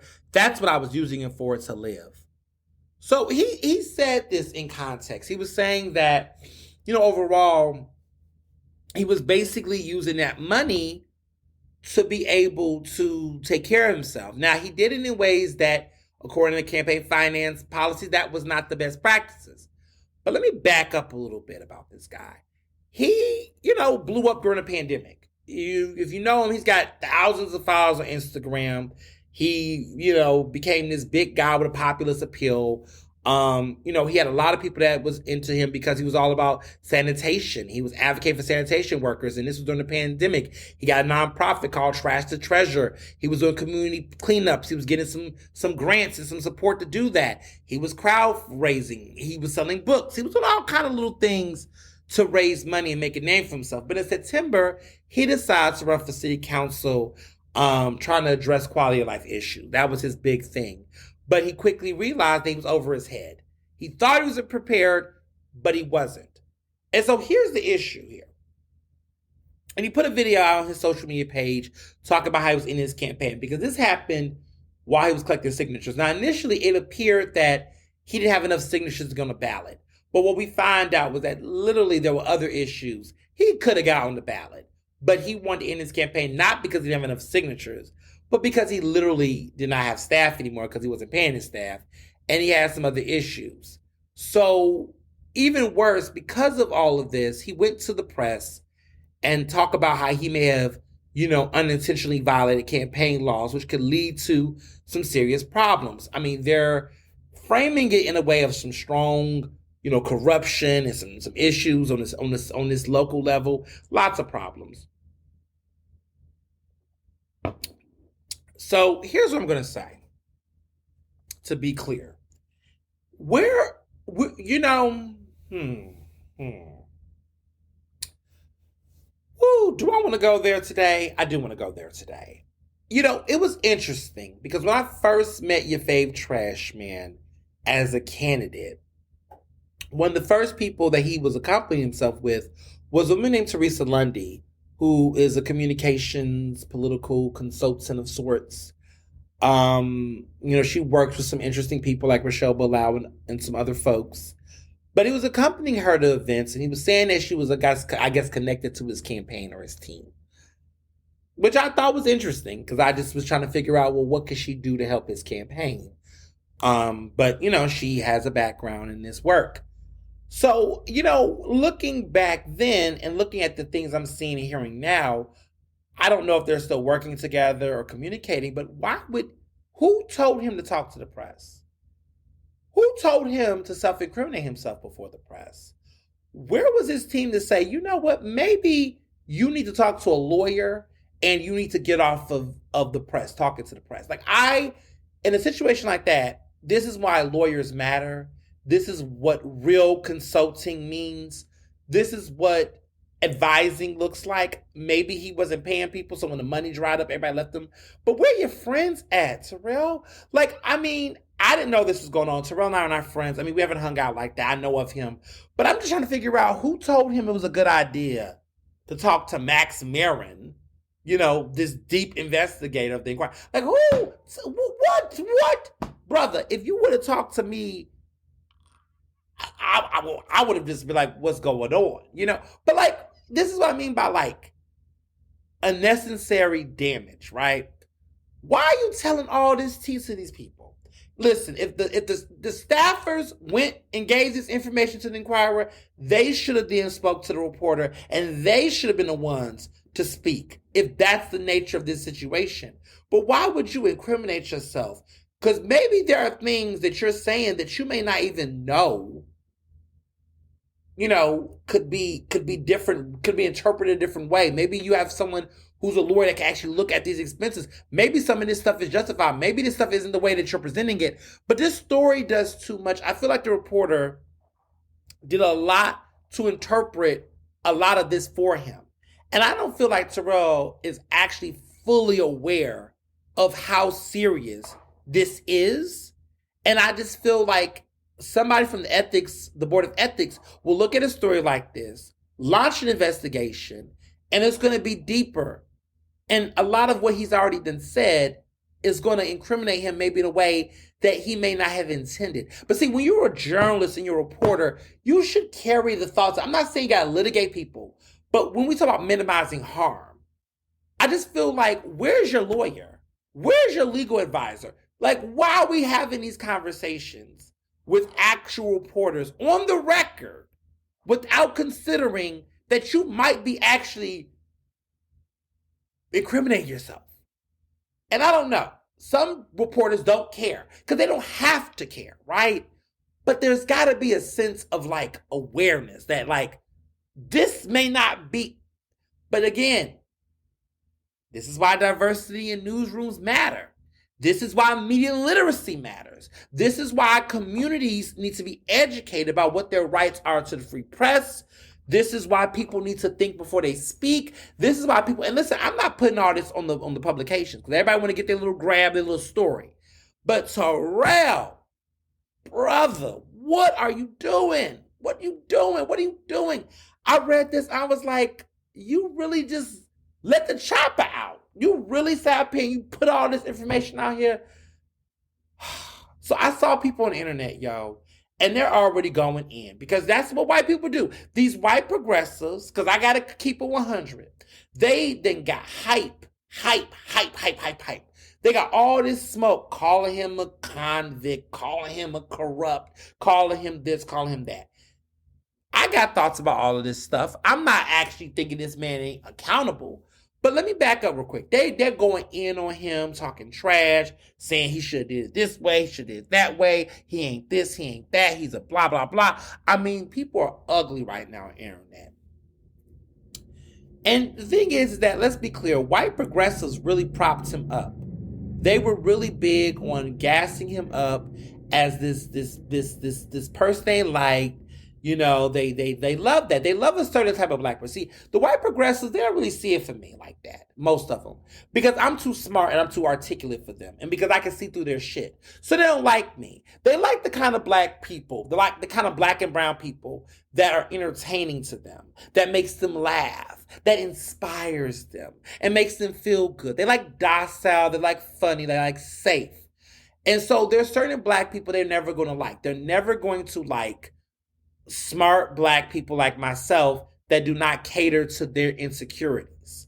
There's a certain type of black and brown person they like. They like the ones that are very meek, that are very funny, that are very lighthearted, that are very much the type of people that will never make them uncomfortable, never challenge them, never hold them accountable in ways that will make them change who they are. They like people that's going to just feel good. They like that kind of group, right? That funny box person. Speak a little too radical. Tell them that, hey, this isn't the way to do something. Be smarter than them in something. Know that you're smarter than them in something. And then they will completely, be ready to, be the most toxic people ever. Like, I've had experiences, whether it's with white Republicans or white Democrats, white liberals or white conservatives or white far right or white far left. A lot of them are the same when it comes to how they deal with black excellence. They like it a certain type of way. Let me be clear. They like black excellence, but they like it a certain type of way. They're the type of folks that liked Beyonce when it was Beyonce self-titled, when Beyonce was just, Beyonce for every woman. They like Run the World Beyonce. They don't like Formation Beyonce. They don't like Beyonce wearing the Black Panther attire. They don't like Beyonce that's like, I made this album for black women. They don't like that Beyonce. Because that Beyonce makes them feel like that they're not cool enough to sit at the table with her. Which they're not, but they don't like that, right? So they don't really like black people that motivated. They like people that play into it. So, your fave trash man was a hit with them because he was the nice guy. He was funny. He was charming. They liked those type of black people. He was progressive, of course. And so they liked him because he was easy. He was funny. And they felt like, to me, I don't know if they were really laughing with him. I think they were laughing at him the whole time. Some of them might have cared about him. Some. But some of them was probably laughing at him a little, found him a little funny and thought, well, why not, right? And what's funny is that when he, fucked up, then the real, claws came out. How quick were they to dismiss him and throw him out? What's funny is that the energy they're giving him right now is never the energy they gave Helen Gim. Nope. They did not. They did not ever speak on that situation with Union League. They did not come for him. There are some people I'm looking at right now, and I'm like, the stuff that you all have said about him, you didn't come with that energy. Crickets on Helen Gim. Or you just did a little passive little thing, like a little mistake, right? But y'all didn't come with that same energy for Helen Gim. Which shows me the anti-blackness and the double standards, which I always talk about. That these people all worshipped him and put him on a pedestal until he made some tough decisions. But see, this goes and harkens back to my conversations I have in general about what happens to black progressive candidates in these movements. They prop these people up to run. They hold them to this strict purity test, which is impossible to, for them, right? They put them in this situation where it's difficult for them to raise money. It's difficult for them to actually, live. Because let's be clear, Helen Gim is rich. I'm going to repeat. Helen Gim is rich. Helen Gim's husband is rich. Helen Gim's husband worked as the deputy general, representing that pharmaceutical company that just had to settle for millions upon millions of dollars for the opioid epidemic. We're going to just act like we don't know about that. He left that position not too long ago to go back to the firm that he previously worked for. Did y'all know that? Oh, no, you didn't know that? They're rich. Rich. So she can afford to run. She can afford to run. She can put $50,000 of her own money in her own campaign. Because she can afford it. She's rich. She runs for city council. She works for city council. But she's rich. And, she's rich and it's okay to be rich, I suppose, right? But let's be clear. With that kind of money comes power. And so the type of white progressives in these gentrifying communities to which she, networks with, she knows how to fit in. She knows how to get their support. And she makes sure that she probably cuts checks and donates to their causes and, sends her wishes and her influence there. And so she's going to always be good with them. Helen Gim can do whatever the fuck she wants in those circles. And those people will rock with her because she just proved it. She just proved that she could walk her ass inside the Union League. Even when Ron DeSantis was there, even when people had already established that that place has a racist history and that black folks specifically said they would not patronize there, and she, act like she was in solidarity, she crossed that picket line and took herself right up those steps and went in there. After getting the Working Families Party endorsement on the same day. And crickets.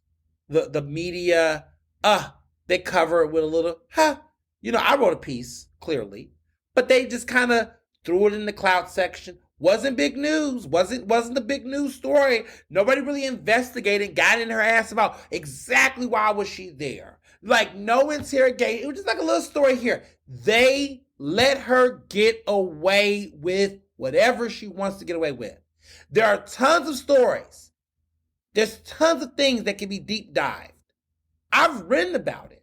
I've asked the questions. Okay, I do it. But my colleagues in this industry, right, that have these resources, that can do these deeper investigations, they don't do it. They'll do it on black people all day, every day. And let me be clear, some of those black people deserve those investigations. But it's interesting that I don't see it with people like Helen Gim, who hold so much influence and power. The Johnny Doc stuff, people tiptoed on when they wanted to cover, when they didn't want to touch it. They are very funny about some of these white elected officials. It is not the same level of scrutiny.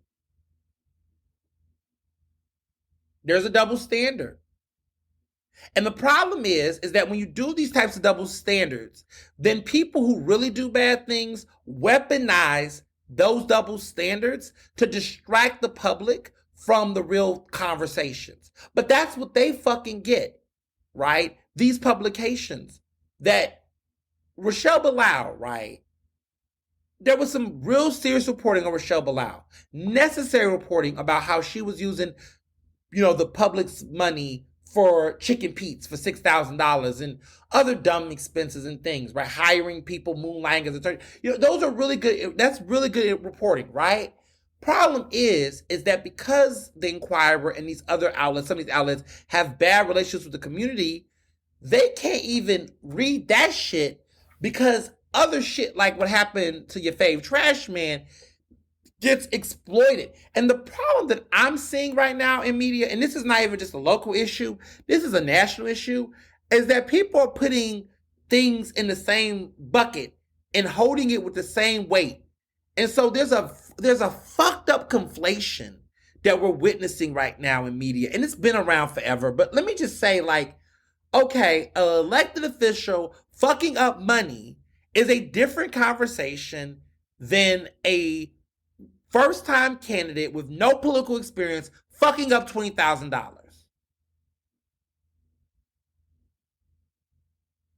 Priorities, people. Priorities. Let me say this about Terrell. Terrell, what happened was messed up. Talk to a lawyer. Call Michael Cord. Call somebody who will work with you pro bono. If you know him, tell him, y'all, get him a lawyer. Someone pro bono. Stop talking by yourself to the press. Unless you want to talk to me, I mean, we can talk. But if I was you, I would get a lawyer fast. Sit down, tell your lawyer the whole story. Don't talk to the press without your lawyer with you. And that's it. Don't get on this social media. Don't post all this stuff. Don't incriminate yourself. I'm talking as a responsible person. I'm talking as somebody who don't like the way this is being done because I think this is exploitative. And I think it's mean. And I think that is irresponsible. So that's what I would tell you. And if you know him, tell him that. Say, yo, get off of social media right now. Go get you a lawyer. Find a pro bono lawyer. Get him some legal assistance. Like, because I think this can be resolved in a way. And there's some people that said they will raise money for him to help him with some of this. Because the truth of the matter is that this is not a situation. Because, I mean, let's be clear. There have been candidates in the past that have used money for things that has been questionable. But this is not a situation where this man did this on some conspiracy type shit, some grifting type shit. I don't believe that was his intention. I think he wanted to run because he felt like he had a calling, which we'll get to in a minute. And I feel like he did this because he really wanted to make a difference. And we live in a city, and I keep saying this, that we live in a city that tell black men and women that are promising figures to run for office. What happened to Terrell should be a textbook example to all of us that we all do not have to run for office to make a difference.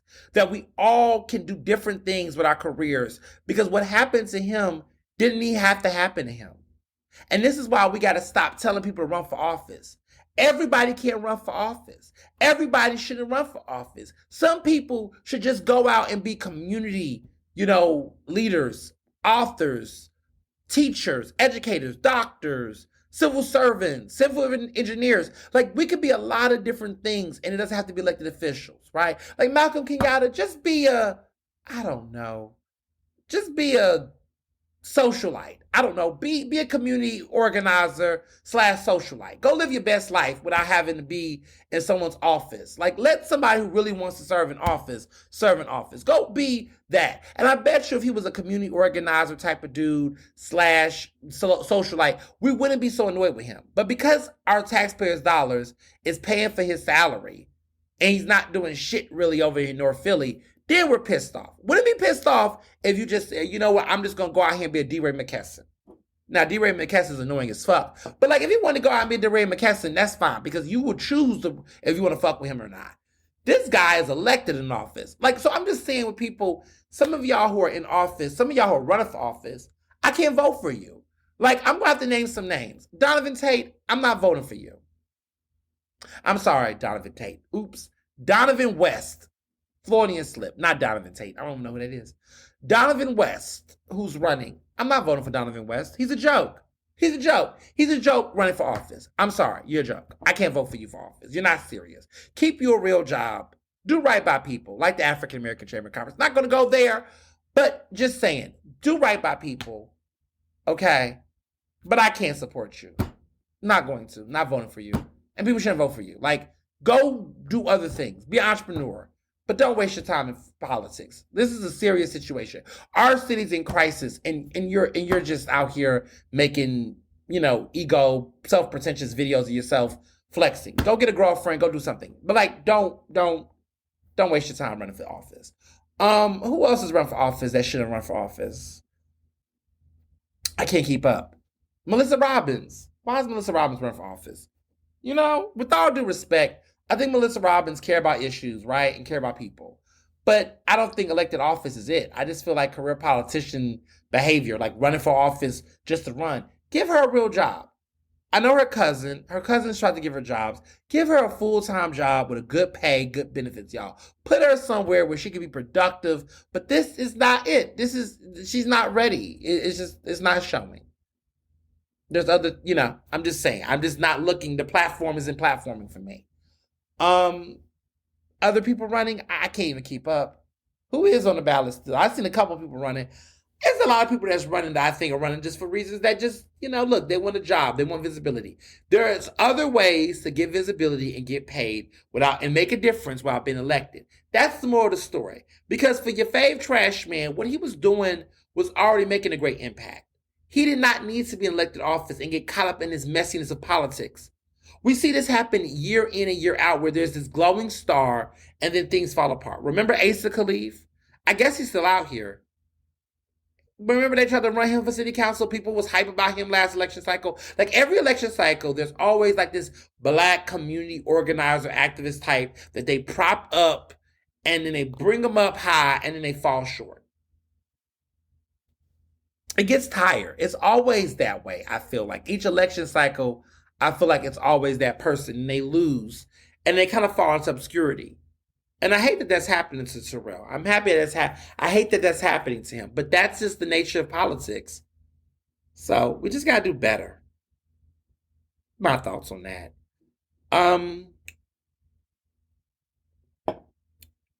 Listen, I don't have much to say about this section. But this Silicon Valley bank situation that's happening,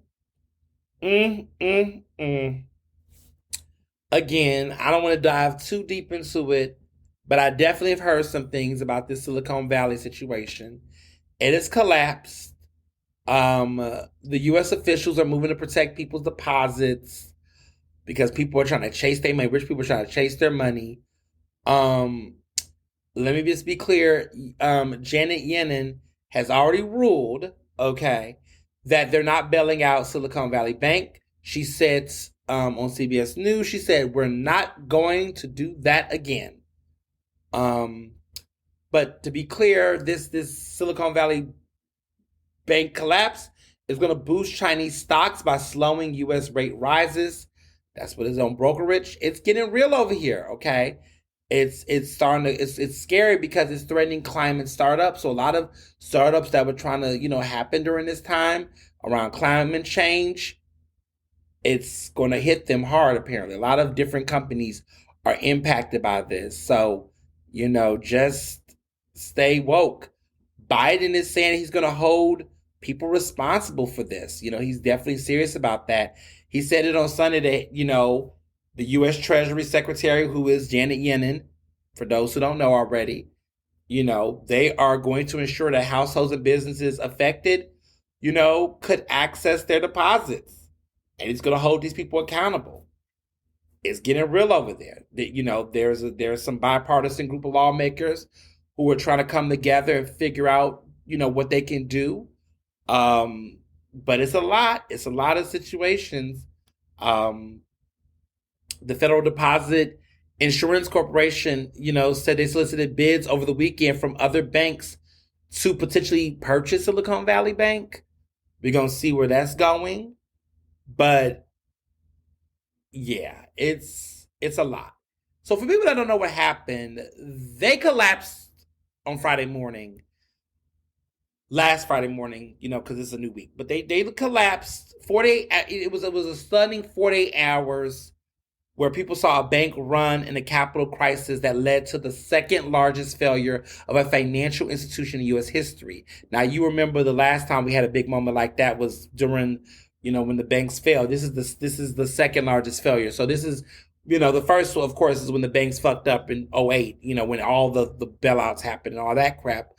And Obama had when Obama and what was it? Obama and McCain were both running, and this happened in the middle of their situation. Well, this, of course, this chaos has now created high interest rates.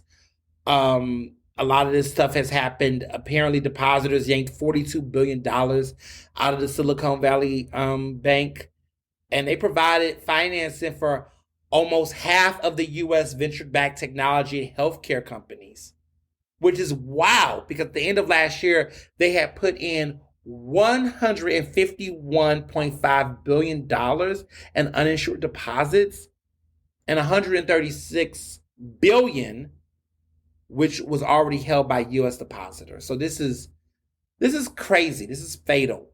There's a lot going on it. All I want to say is, people be out here with this venture capital, all this stuff.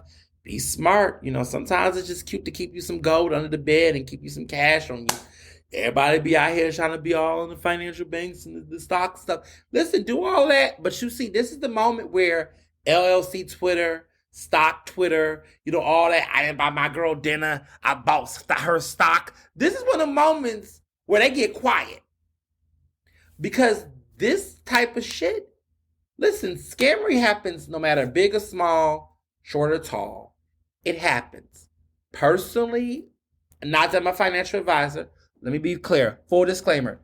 Ernest Owens, myself, is not a financial advisor whatsoever. The following information I'm going to give you has not been certified or verified by any financial institution. Please, by all means, consider this to be just simple commentary and opinion stated by which myself and not represented by any other group. Okay. Personally, what I do is I put some money in some places, a little bit of money. But I'm very big on preserving things, putting money in collectible things, things of value and assets.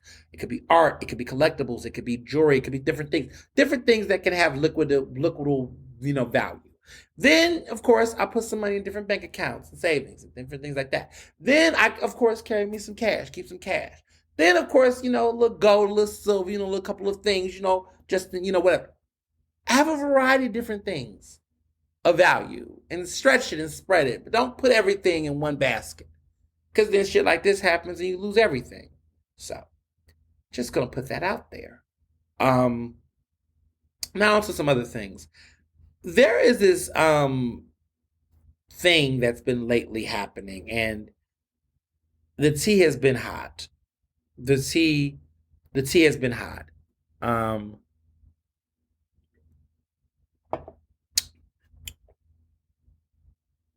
Mm-mm-mm. Oh. Mm. So there's been a lot of tea. I want to share this information because I want to talk about this restaurant I heard about in Maryland. And some of y'all probably know what I'm talking about, but I wanted to share this because I saw this menu and I had some thoughts. And I want to bring some of this tea. So there is a restaurant called The Real Milk and Honey. Now, I want to find out where it is exactly located. It is in College Park, Georgia, but there's also one in Maryland at Camp Springs, Maryland. So they have it at multiple locations. One in College Park, which is, I guess, in Atlanta, and then one in Camp Springs, Maryland. So this is, and they also have one apparently in Snellville, Georgia. So they're big in Georgia and they have one in Maryland. So let me tell you about this restaurant sign that I saw. I wanted to confirm it was real. People said it is real. These are the house rules. It's 10 of them, and we're going to drag them to filth together. House rules. We guarantee great food. Everything else is left to chance. We try our hardest, though. We really do. 2. We do not provide individual checks. However, we will allow up to 3 forms of payment. 3. 18% gratuity added to parties of 5 or more or checks larger than $75. 4. No modifications to any of the menu items. If you have a food allergy, please choose another item without the allergen. 5. Be nice. Hmm. 6. No reservations. Unless you're Barack Obama. Hey, there's exceptions to every rule. Huh. 7. No table hibernation. 90-minute max. Others have to eat too. 8. If we prepare your selected item to our menu specifications, we will not remove the item from your bill. Our entrees are not, quote, samples. Thanks. Huh? 9. No large no parties larger than 4. No parties larger than 4 on days that end in Y. Corny. We're a small place, and when we get busy, large groups are hard to accommodate. We do not push tables together. 10. We have no waiting area inside. Keep in mind, if on the wait list, you can receive a text message when your table is ready. Naps in your car are fine. And then lastly, remember, this is supposed to be fun. Okay, first of all, let me back up on this. This is the stupidest list of house rules ever. Honestly, anytime a restaurant has rules like this tells me a lot about management, the type of people that they have going there, and the type of people that run that restaurant. This is a hell fucking no for me. I would never go to this restaurant. And when I see restaurants create rules like this in this type of way, they think that they're being like very specific, but they're really being paternalistic, condescending, disrespectful, rude, and just bad management. And honestly, if you're gonna have all these rules like this, you shouldn't even own a restaurant. And some of this stuff just seems arbitrary, and it just sounds like you don't actually have a structure in place to really actually take care of your staff or run the management of this restaurant. The venue seems like it's too small. It seems like there's a lot of mismanagement. It seems like they don't really know how to provide for their customers or give a fuck about their customers. So let me talk about some of these contradictions, right? So number 3 says 18% gratuity added to parties of 5 or more. But then they go back at 9 and say no parties larger than 4 on days that end in Y. Well, let's first of all days end with the letter Y. Monday, Tuesday, Wednesday, Thursday, Friday, Saturday. Everything ends with a Y. So that's just fucking corny. You just said every day. Second of all, you just said no parties larger than 4. Then why do you at number 3 say 18% gratuity adds to parties of 5 or more? Well, you can't have a party that you just said larger than 4 because you can't accommodate because you got a small space. Like if you're gonna make rules, make the rules make sense. You might as well just should have said that gratuity is added to checks larger than 3. So then the crazy part was they say we do not provide individual checks, but they will allow up to 3 forms of payment. Well, when you have parties that size, that small, I mean, okay, I guess. Y'all don't have reservations, but you say your place is small. Okay. I get that you're having a 90-minute max for table hibernations. I suppose that makes sense, I guess. Um, I'm sitting here talking. So there's another part that's weird. Number 4 says no modifications on any of the menu items. But then they said at number 8, if we prepare your selected item to our menu specifications, we will not remove the item from your bill. What? Okay, that doesn't make any sense. So there's just a lot of contradictions here. People are saying that the laugh was they said the jury is still out on whether the service in the kitchen will meet that 90-minute requirement. If they don't, sucks to be you. Which is like, well, what if the rest anyway? But people in my comments said this long list of rigid rules in an unaccommodating tone towards those with food allergies or other restrictions, followed by, quote, this is supposed to be fun. None of this is fun. And it sounds so unappealing. And it just looks like this is a big ass joke. But, this is what happens, right? This is what I try to tell people. Woo! And if it's black owned, which I hope it's not, but it sounds like it is. See, y'all, why we gotta do this to each other? A hot mess. So, and wrapping up before I get to everything, Oscars. I can finally talk about the Oscars now. Oh my goodness. First of all, let me just say this: the Oscars this year I was gut punched, but in the end, they made it work. The Oscars made it work this year. So overall thoughts about the Oscars, I'll give it an 8 out of 10. It was better than last year, even though last year was messy as fuck. But I thought it was good this year. I thought that overall the award show was good. The energy was high. The vibes were good. There was some good wins, some great wins. It just seemed like a show that just kept with the flow. It wasn't boring. I really enjoyed it. The energy was high. There was some cool star power, great Hollywood energy, great Hollywood stars came out. There were some great speeches and memorable moments. The pace was good. The wins were great. I really felt good about this year's Oscars. I thought it was good this year. I was very happy. I felt like the right films won in most of the cases. I thought overall, before I get into some of the details, I thought overall it was a good show.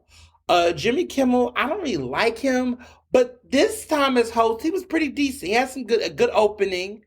Um, Great jokes. Personally, I wasn't crazy about the Will Smith jokes. I wish people would just leave that alone because it's funny how these white people were acting like they were so horrified and mortified by the whole thing, and now all of a sudden they want to laugh and make jokes about it. It's like, okay, but y'all was saying some of the same people was like he could have killed somebody. Like now this is happening, I guess.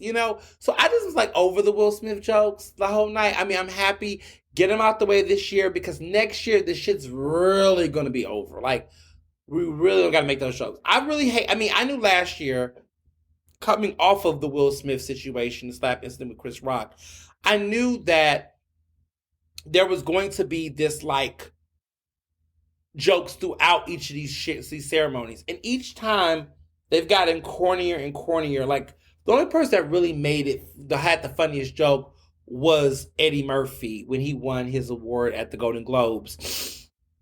But everybody else, it's just been corny, and people have just been trying to reference it and talk about it. It's just like, leave it alone, leave it alone, leave it alone. It's like, let it go, people. It's been a year. I'm ready. Like Chris Rock already made his little comedy sketch. Like he's clearly capitalized off of this and milked it up. Everybody just needs to just like, let's move on. That's how I feel about it personally.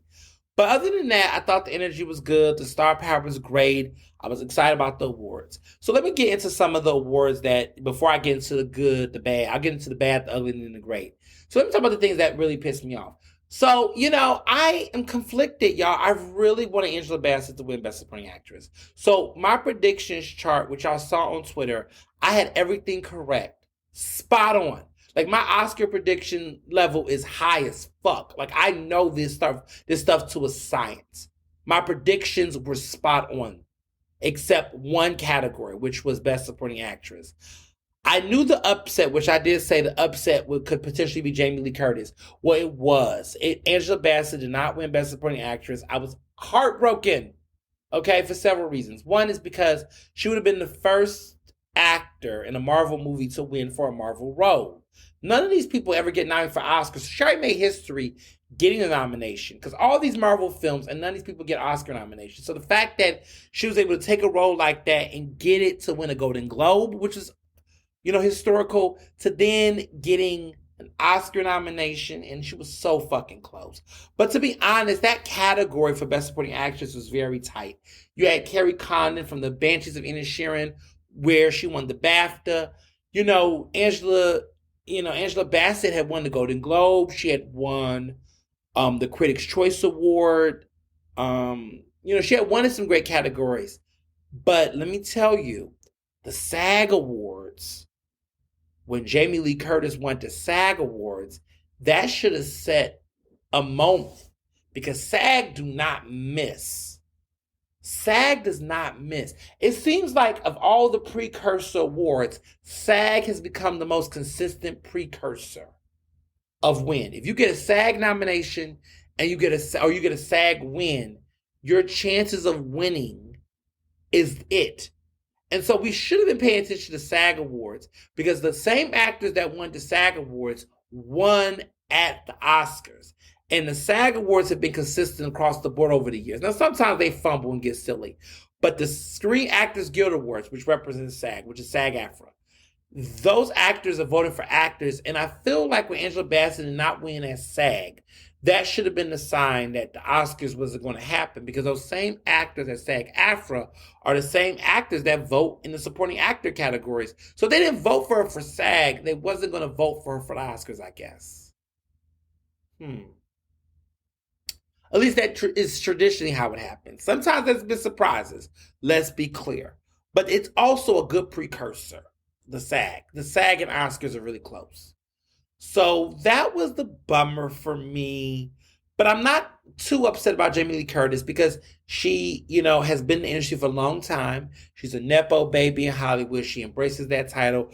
Both of her parents are nominated for Oscars, and she won one. So it's just an interesting full circle moment for her. And she's been in the game for a long time. And I loved her in the film Freaky Friday with Lindsay Lohan. Still one of my favorite performances by her. And Everything Everywhere All at Once, to be quite honest, I did not think the performance was Oscar winning worthy. But this is one of those awards where I feel like it was kind of like oh, give it to her. It's her time. She's won. She's been deserving for many years, for many decades, to be honest. So that was a moment for her. I get it. But I was like, damn, this is Angela's second nomination. She hadn't had a nomination in like nearly 30 years, y'all. Last time she was nominated was like in 94, I believe, for What's Love Got to Do with It. Like, I don't know. She just had a body of work that, to be quite honest, is, I feel like, more impressive than Jamie Lee Curtis. But, they're both legends in their own right. So it was bittersweet. Those are the moments where it's like, I'm happy for Jamie Lee Curtis because she is a legend. But I'm also sad for Angela Bassett. But at the end of the day, Angela Bassett did get some roses. She did get some flowers from this. And we're talking about her again. And, she's got more work in her. And I know she's going to bring it. She's going to bring it. Um, so that was worth it. Okay. Other disappointment. Best song. I really wanted Rihanna to win. Not just for Rihanna, but because Ryan Coogler was nominated and Tim's was nominated. And so it would have been nice to see Tim's and Rihanna and Ryan Coogler get nominated to win for Lift Me Up. Her performance was great. Her vocals was on point. She really delivered. And maybe, being pregnant. Listen, that fetus is the hardest working fetus in showbiz. Rihanna has been at the Super Bowl with this baby, and then now been to Oscars with this baby in like a span of a month. Like, she's bringing this baby with her. Okay, so I'm here for it. But and it was nice. ASAP Rocky was there. I was so irked because I couldn't even see what Rihanna wore at the Oscars because they really didn't really you know show her outfit that she wore when she was seated because she had this beautiful. They show outfit she wore to the grave, but there was an outfit she wore in her seat that was like this greenish outfit. I finally found the picture, but it's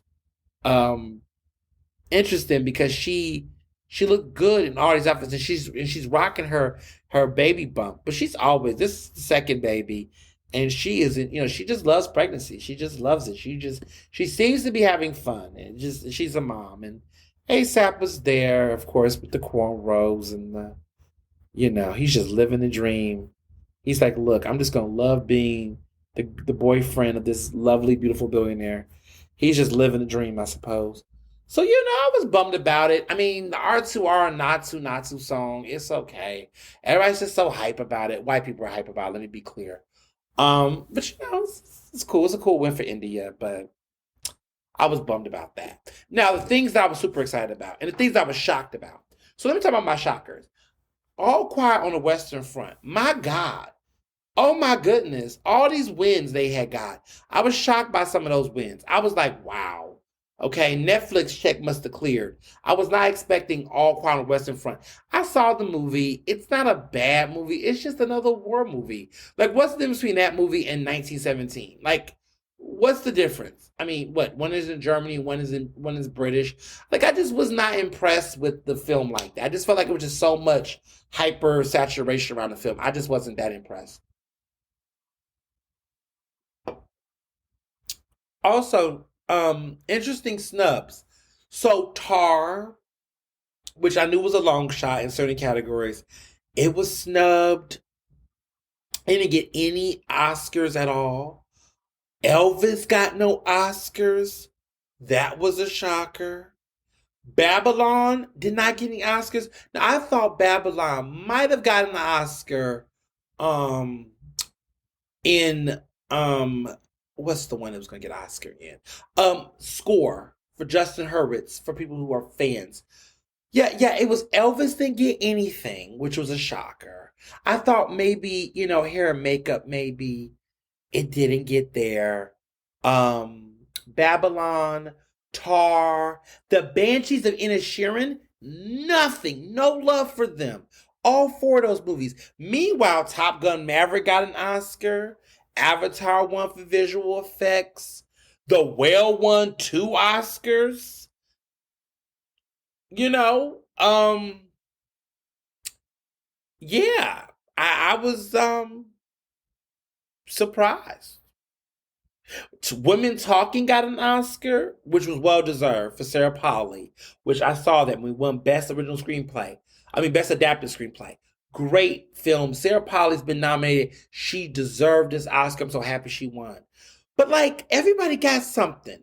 But I was shocked with some of the movies, like Tar and Banshees of Inisherin. I thought maybe one award. No wins. No wins. And the reason why is because All Quiet on the Western Front just ate. Okay? All Quiet on the Western Front just ate in some of these categories. I just was like gagging. I was like, oh my goodness, this film was just eating up all of the categories. So that was a little surprising within itself. But it definitely won. It definitely won in some critical categories. It won 4. I mean, so All Quiet on the Western Front won 4 Oscars. One for score, international feature film, production design, cinematography. So it won some good awards. I'm so happy for Brendan Fraser for winning Best Actor, which was just incredible. All the things that man went through in his career, to see him be able to rise again this way and win was a big deal. A really, really big moment.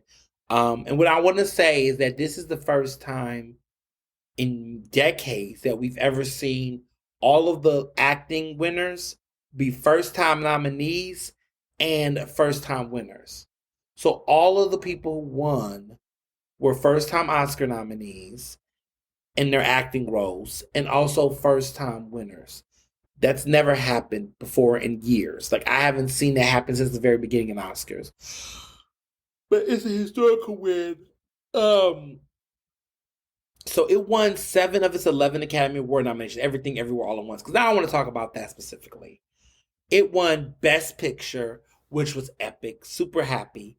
Daniel Kwan and Daniel Schubert, the Daniels, they won 3 Oscars tonight. Well, Sunday night. They won Best Picture as producers. They won Best Director, and they won Best Original Screenplay. Now, the film also won Best Film Editing.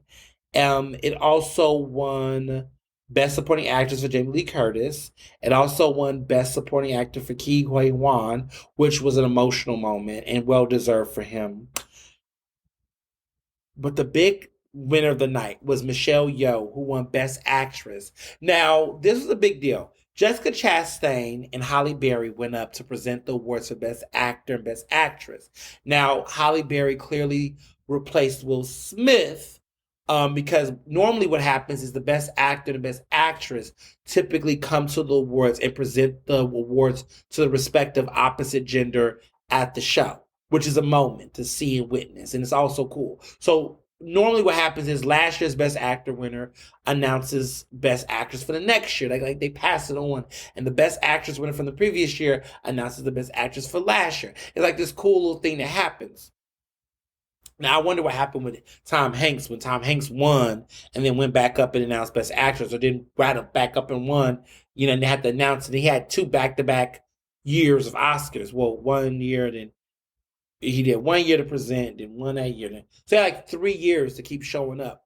That was in the '90s when Tom Hanks was like the actor. Philadelphia, Forrest Gump, that's when Tom Hanks was Tom Hanks. Okay, he wasn't out here was winning Razzies. Like he won a Razzie recently for his performance in Elvis as the best supporting actor or worst supporting actor. But anyway, um, I was super excited about Michelle Yeoh's performance and win. First of all, it's a big deal because she is the second actress of color to win the Best Leading Actress Oscar. Halle Berry was the first, but she's the first ever Asian actress to win. Now, there's been some controversy around this language, and people have been trying to figure out what does this mean. Let me explain. So it said Michelle Yeoh wins the Oscar for Best Actress, making history as the first person who identifies as Asian to win the award. Now, let me tell you why. Um, there was an actress in so people have been dragging her. Not her. Sorry, people's been dragging the press for this identifies as Asian. Let me tell you why. In 1936, Merle Oberon was a pick for Best Actress in 1936.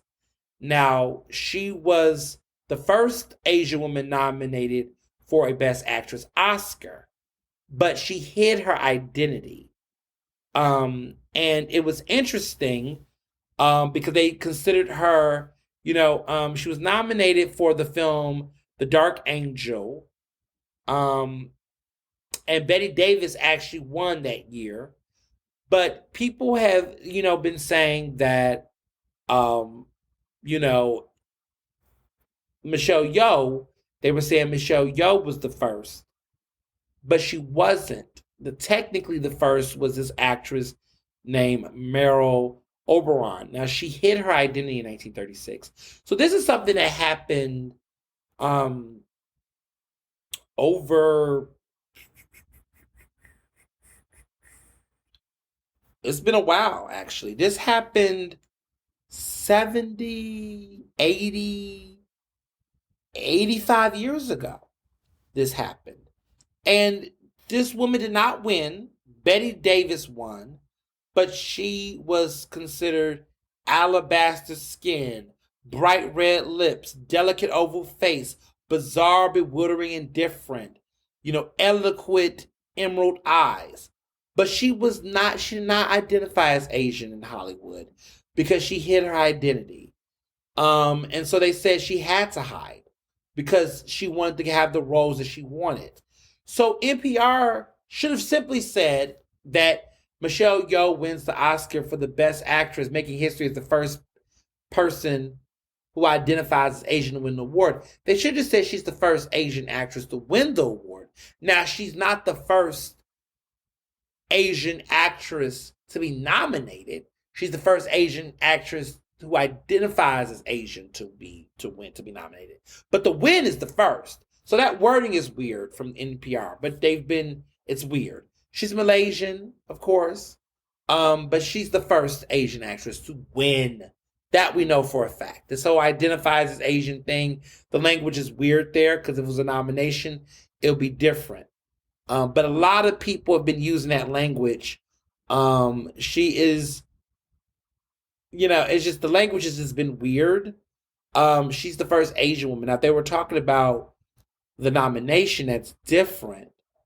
People are saying that folks are being outraged, but I think people are outraged about the fact that the real outrage is that she won. So there's no need to say identifies as for the win.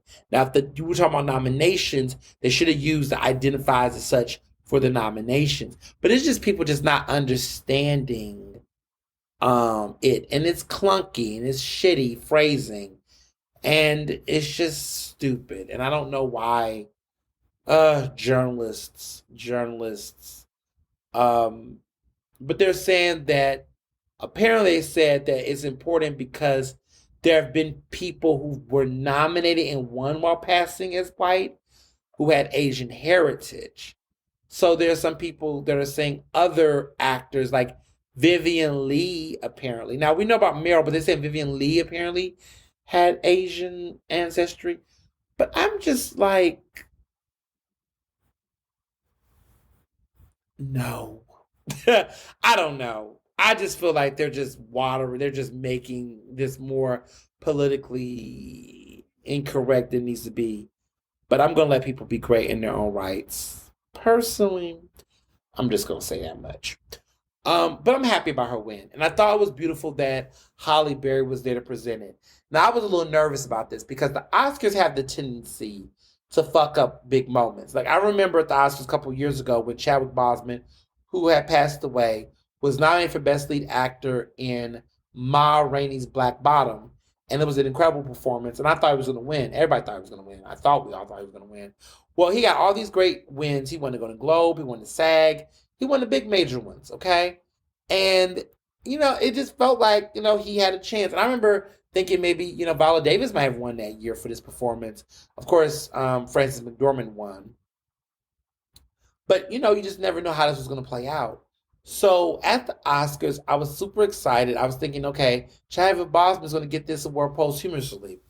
Well, what ended up happening is that they waited to the very end. They announced Best Picture. They announced every other category, but they saved Best Actor at the very end. And I think they thought there was going to be this moment. Chadwick was going to win. His wife was going to give this emotional speech. It was going to be like this very sombering way to end the awards, like in a very cheery moment, right?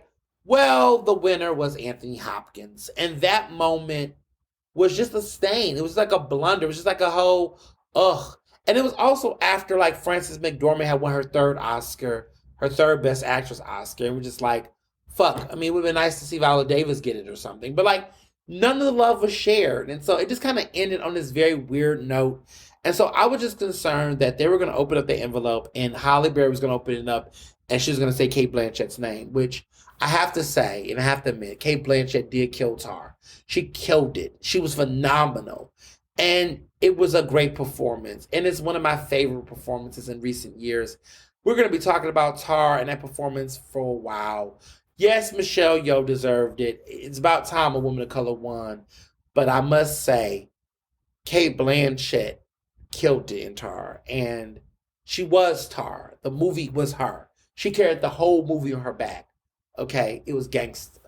So there's so much love for Cate Blanchett. But Cate Blanchett has 2 Academy Awards. So she ain't worried about anything. Speaking of a historical moment, Ruth E. Carter made history. Not only as the only black person in costume design, she won 2. She won her second costume design for Wakanda Forever. So Wakanda Forever took home an Oscar for costume design. Ruth won her Oscar a couple years back previously for designing costumes in the first Black Panther movie. So this is 2. But there's also another historical moment about this, which is kind of shocking, but it's a moment.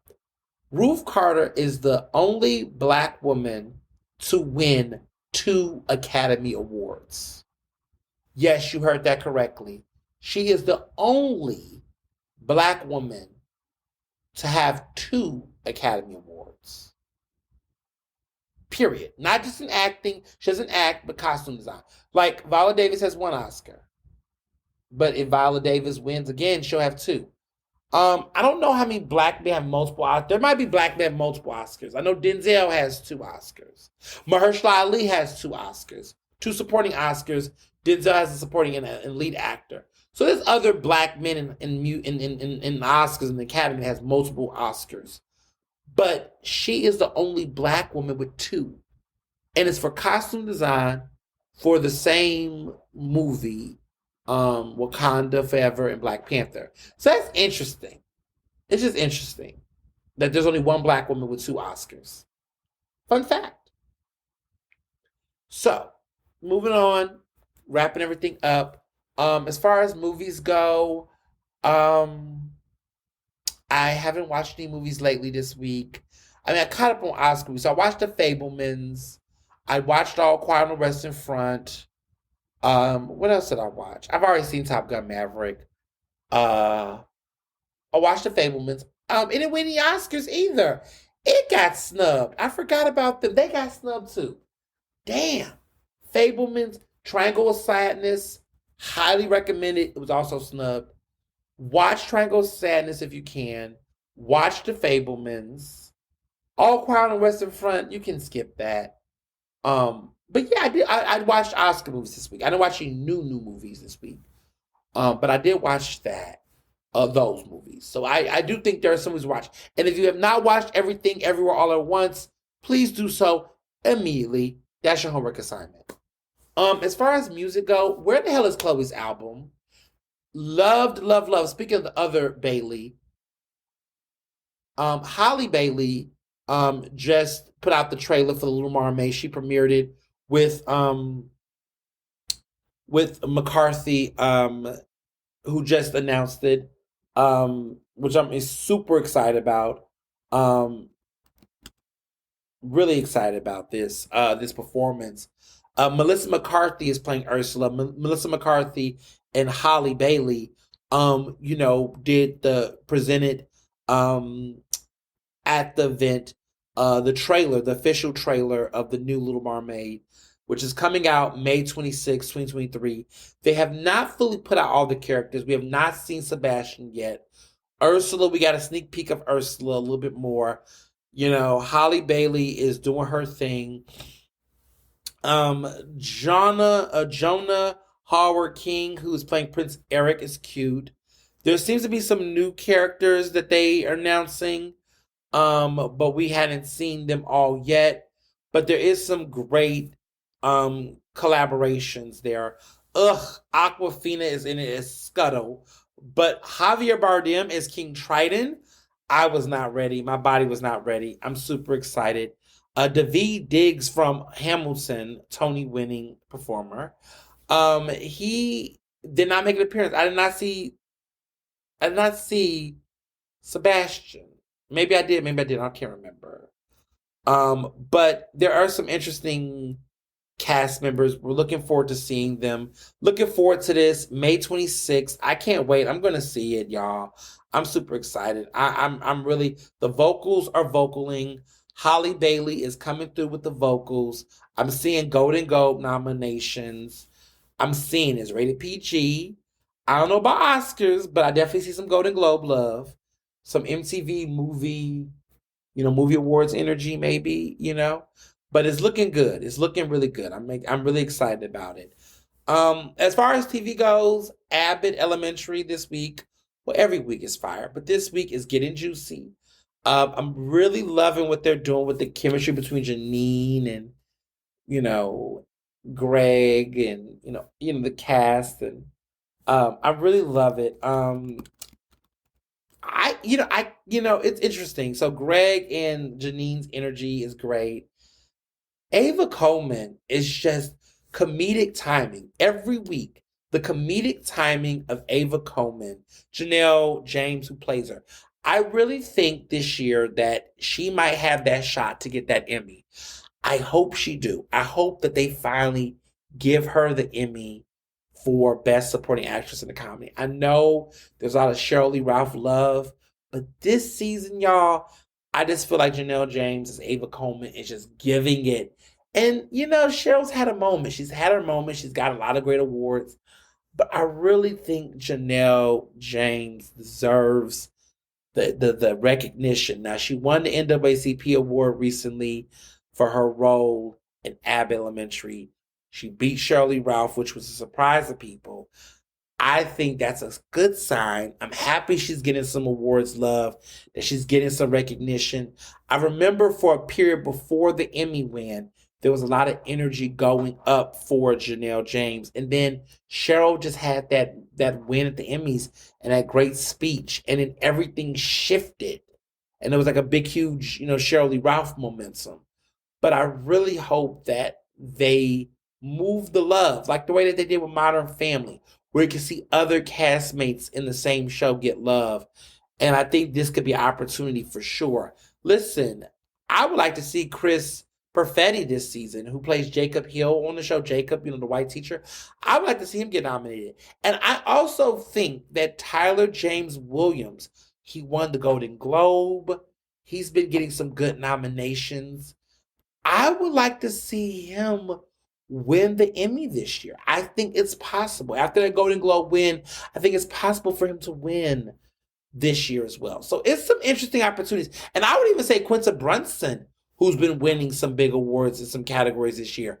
I could see her getting it finally. Because I think that Gene Smart and Hacks, I don't know if there's a new season of Hacks, but I've been watching the shows to see when some shows drop up or drop in. Now, this Ted Lasso is coming back, which is irking. I was really hoping Ted Lasso fell out. But this season, I feel like Ted Lasso's in his third season. You know, Abbott's in his second, is going super strong. A full season, great ratings, great energy.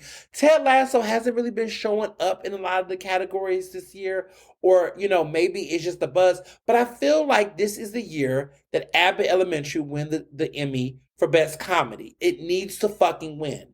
And listen, y'all already know the final season of one of my favorite shows. Okay, y'all already know Succession. Okay. Succession is going to sweep. This is the final season and kind of ended abruptly.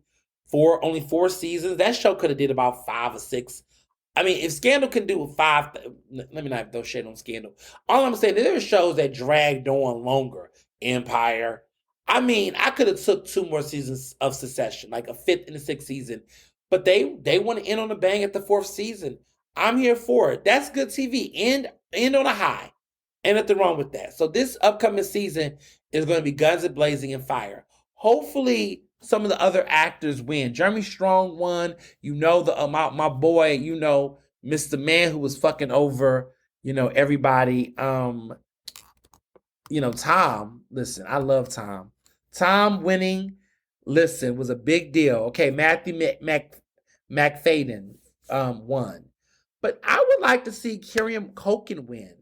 You know, what about Sarah Snook, you know, winning in supporting? I mean, J. Smith Cameron was a good nomination.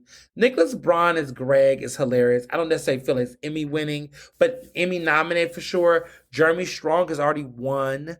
But, you know, maybe this final season, Kendall Roy wins again. But Logan Roy has been nominated, has never won. Is this the season, the final season, where they give it to Brian Cox? I don't know.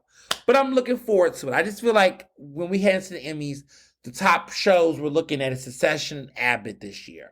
That's what I'm gonna put on the precursor, you know. What do I know? I'm just a member of the National Academy of Television Arts and Sciences Midlands chapter. What do I know? But I would hope to see it. Also, shout out to Bel Air this season. I just watched the latest episode. Woo! It's good. If you have not been watching Bel Air, catch up. It's on Peacock. Watch the first season, binge it, and watch the second season. Don't sleep on it. My ratchet reality TV right now has been on the low. You know, Baddies West is Baddies Westing. I guess I could watch that. You know, I'm missing somebody. Like, where's Love and Hip Hop? Where is I don't know. I got to keep up with the show. They're like not coming on. There's like a little hiatus right now. I need some more Love and Hip Hop in my life. I need to know what's going on. Like, I need new shows. I don't know. My ratchet TV phase have just been phasing me. Like, what's happening? Where are my shows? I watched Family Reunion. You know, I watched them, but it doesn't seem like some of these franchises are returning. Like, it just seems like, you know, like I mean, Atlanta had already happened, and I watched Atlanta. I loved Hollywood, but they decided to just cut that show. They postponed it. The show never returned. So Hollywood got cut. New York, they, you know, they did not follow up with New York. Love and Hip Hop New York is gone, which was the original Love and Hip Hop. So Love and Hip Hop Hollywood, Miami still happened. I just watched that. So, you know, so only Miami and Atlanta is going strong. New York and Hollywood are gone, which is just a bummer. And I think a lot of it had to do with the pandemic. So that's what was driving some of the energy. But, you know, what a bummer. 'Cause some of those shows are really good. But you know, Ratchet TV is going through it. Well, that is everything for this week's podcast. It was great. So much is going on. Stay tuned. There's a lot of surprises happening this week. I can't say anything, but this week is going to be filled with surprises. So, just stay tuned for what goes down. And as always, be well and be best. Earnestly Speaking is recorded in Philadelphia, Pennsylvania, and can be found on Apple Podcasts, Google Podcasts. To stay up to date with the latest on the show, follow me on Facebook, Twitter, and Instagram at Mr. Ernest Owens. Use the hashtag Ernestly Speaking to tell me what you thought about this episode, and check out my website at ernestowens.com.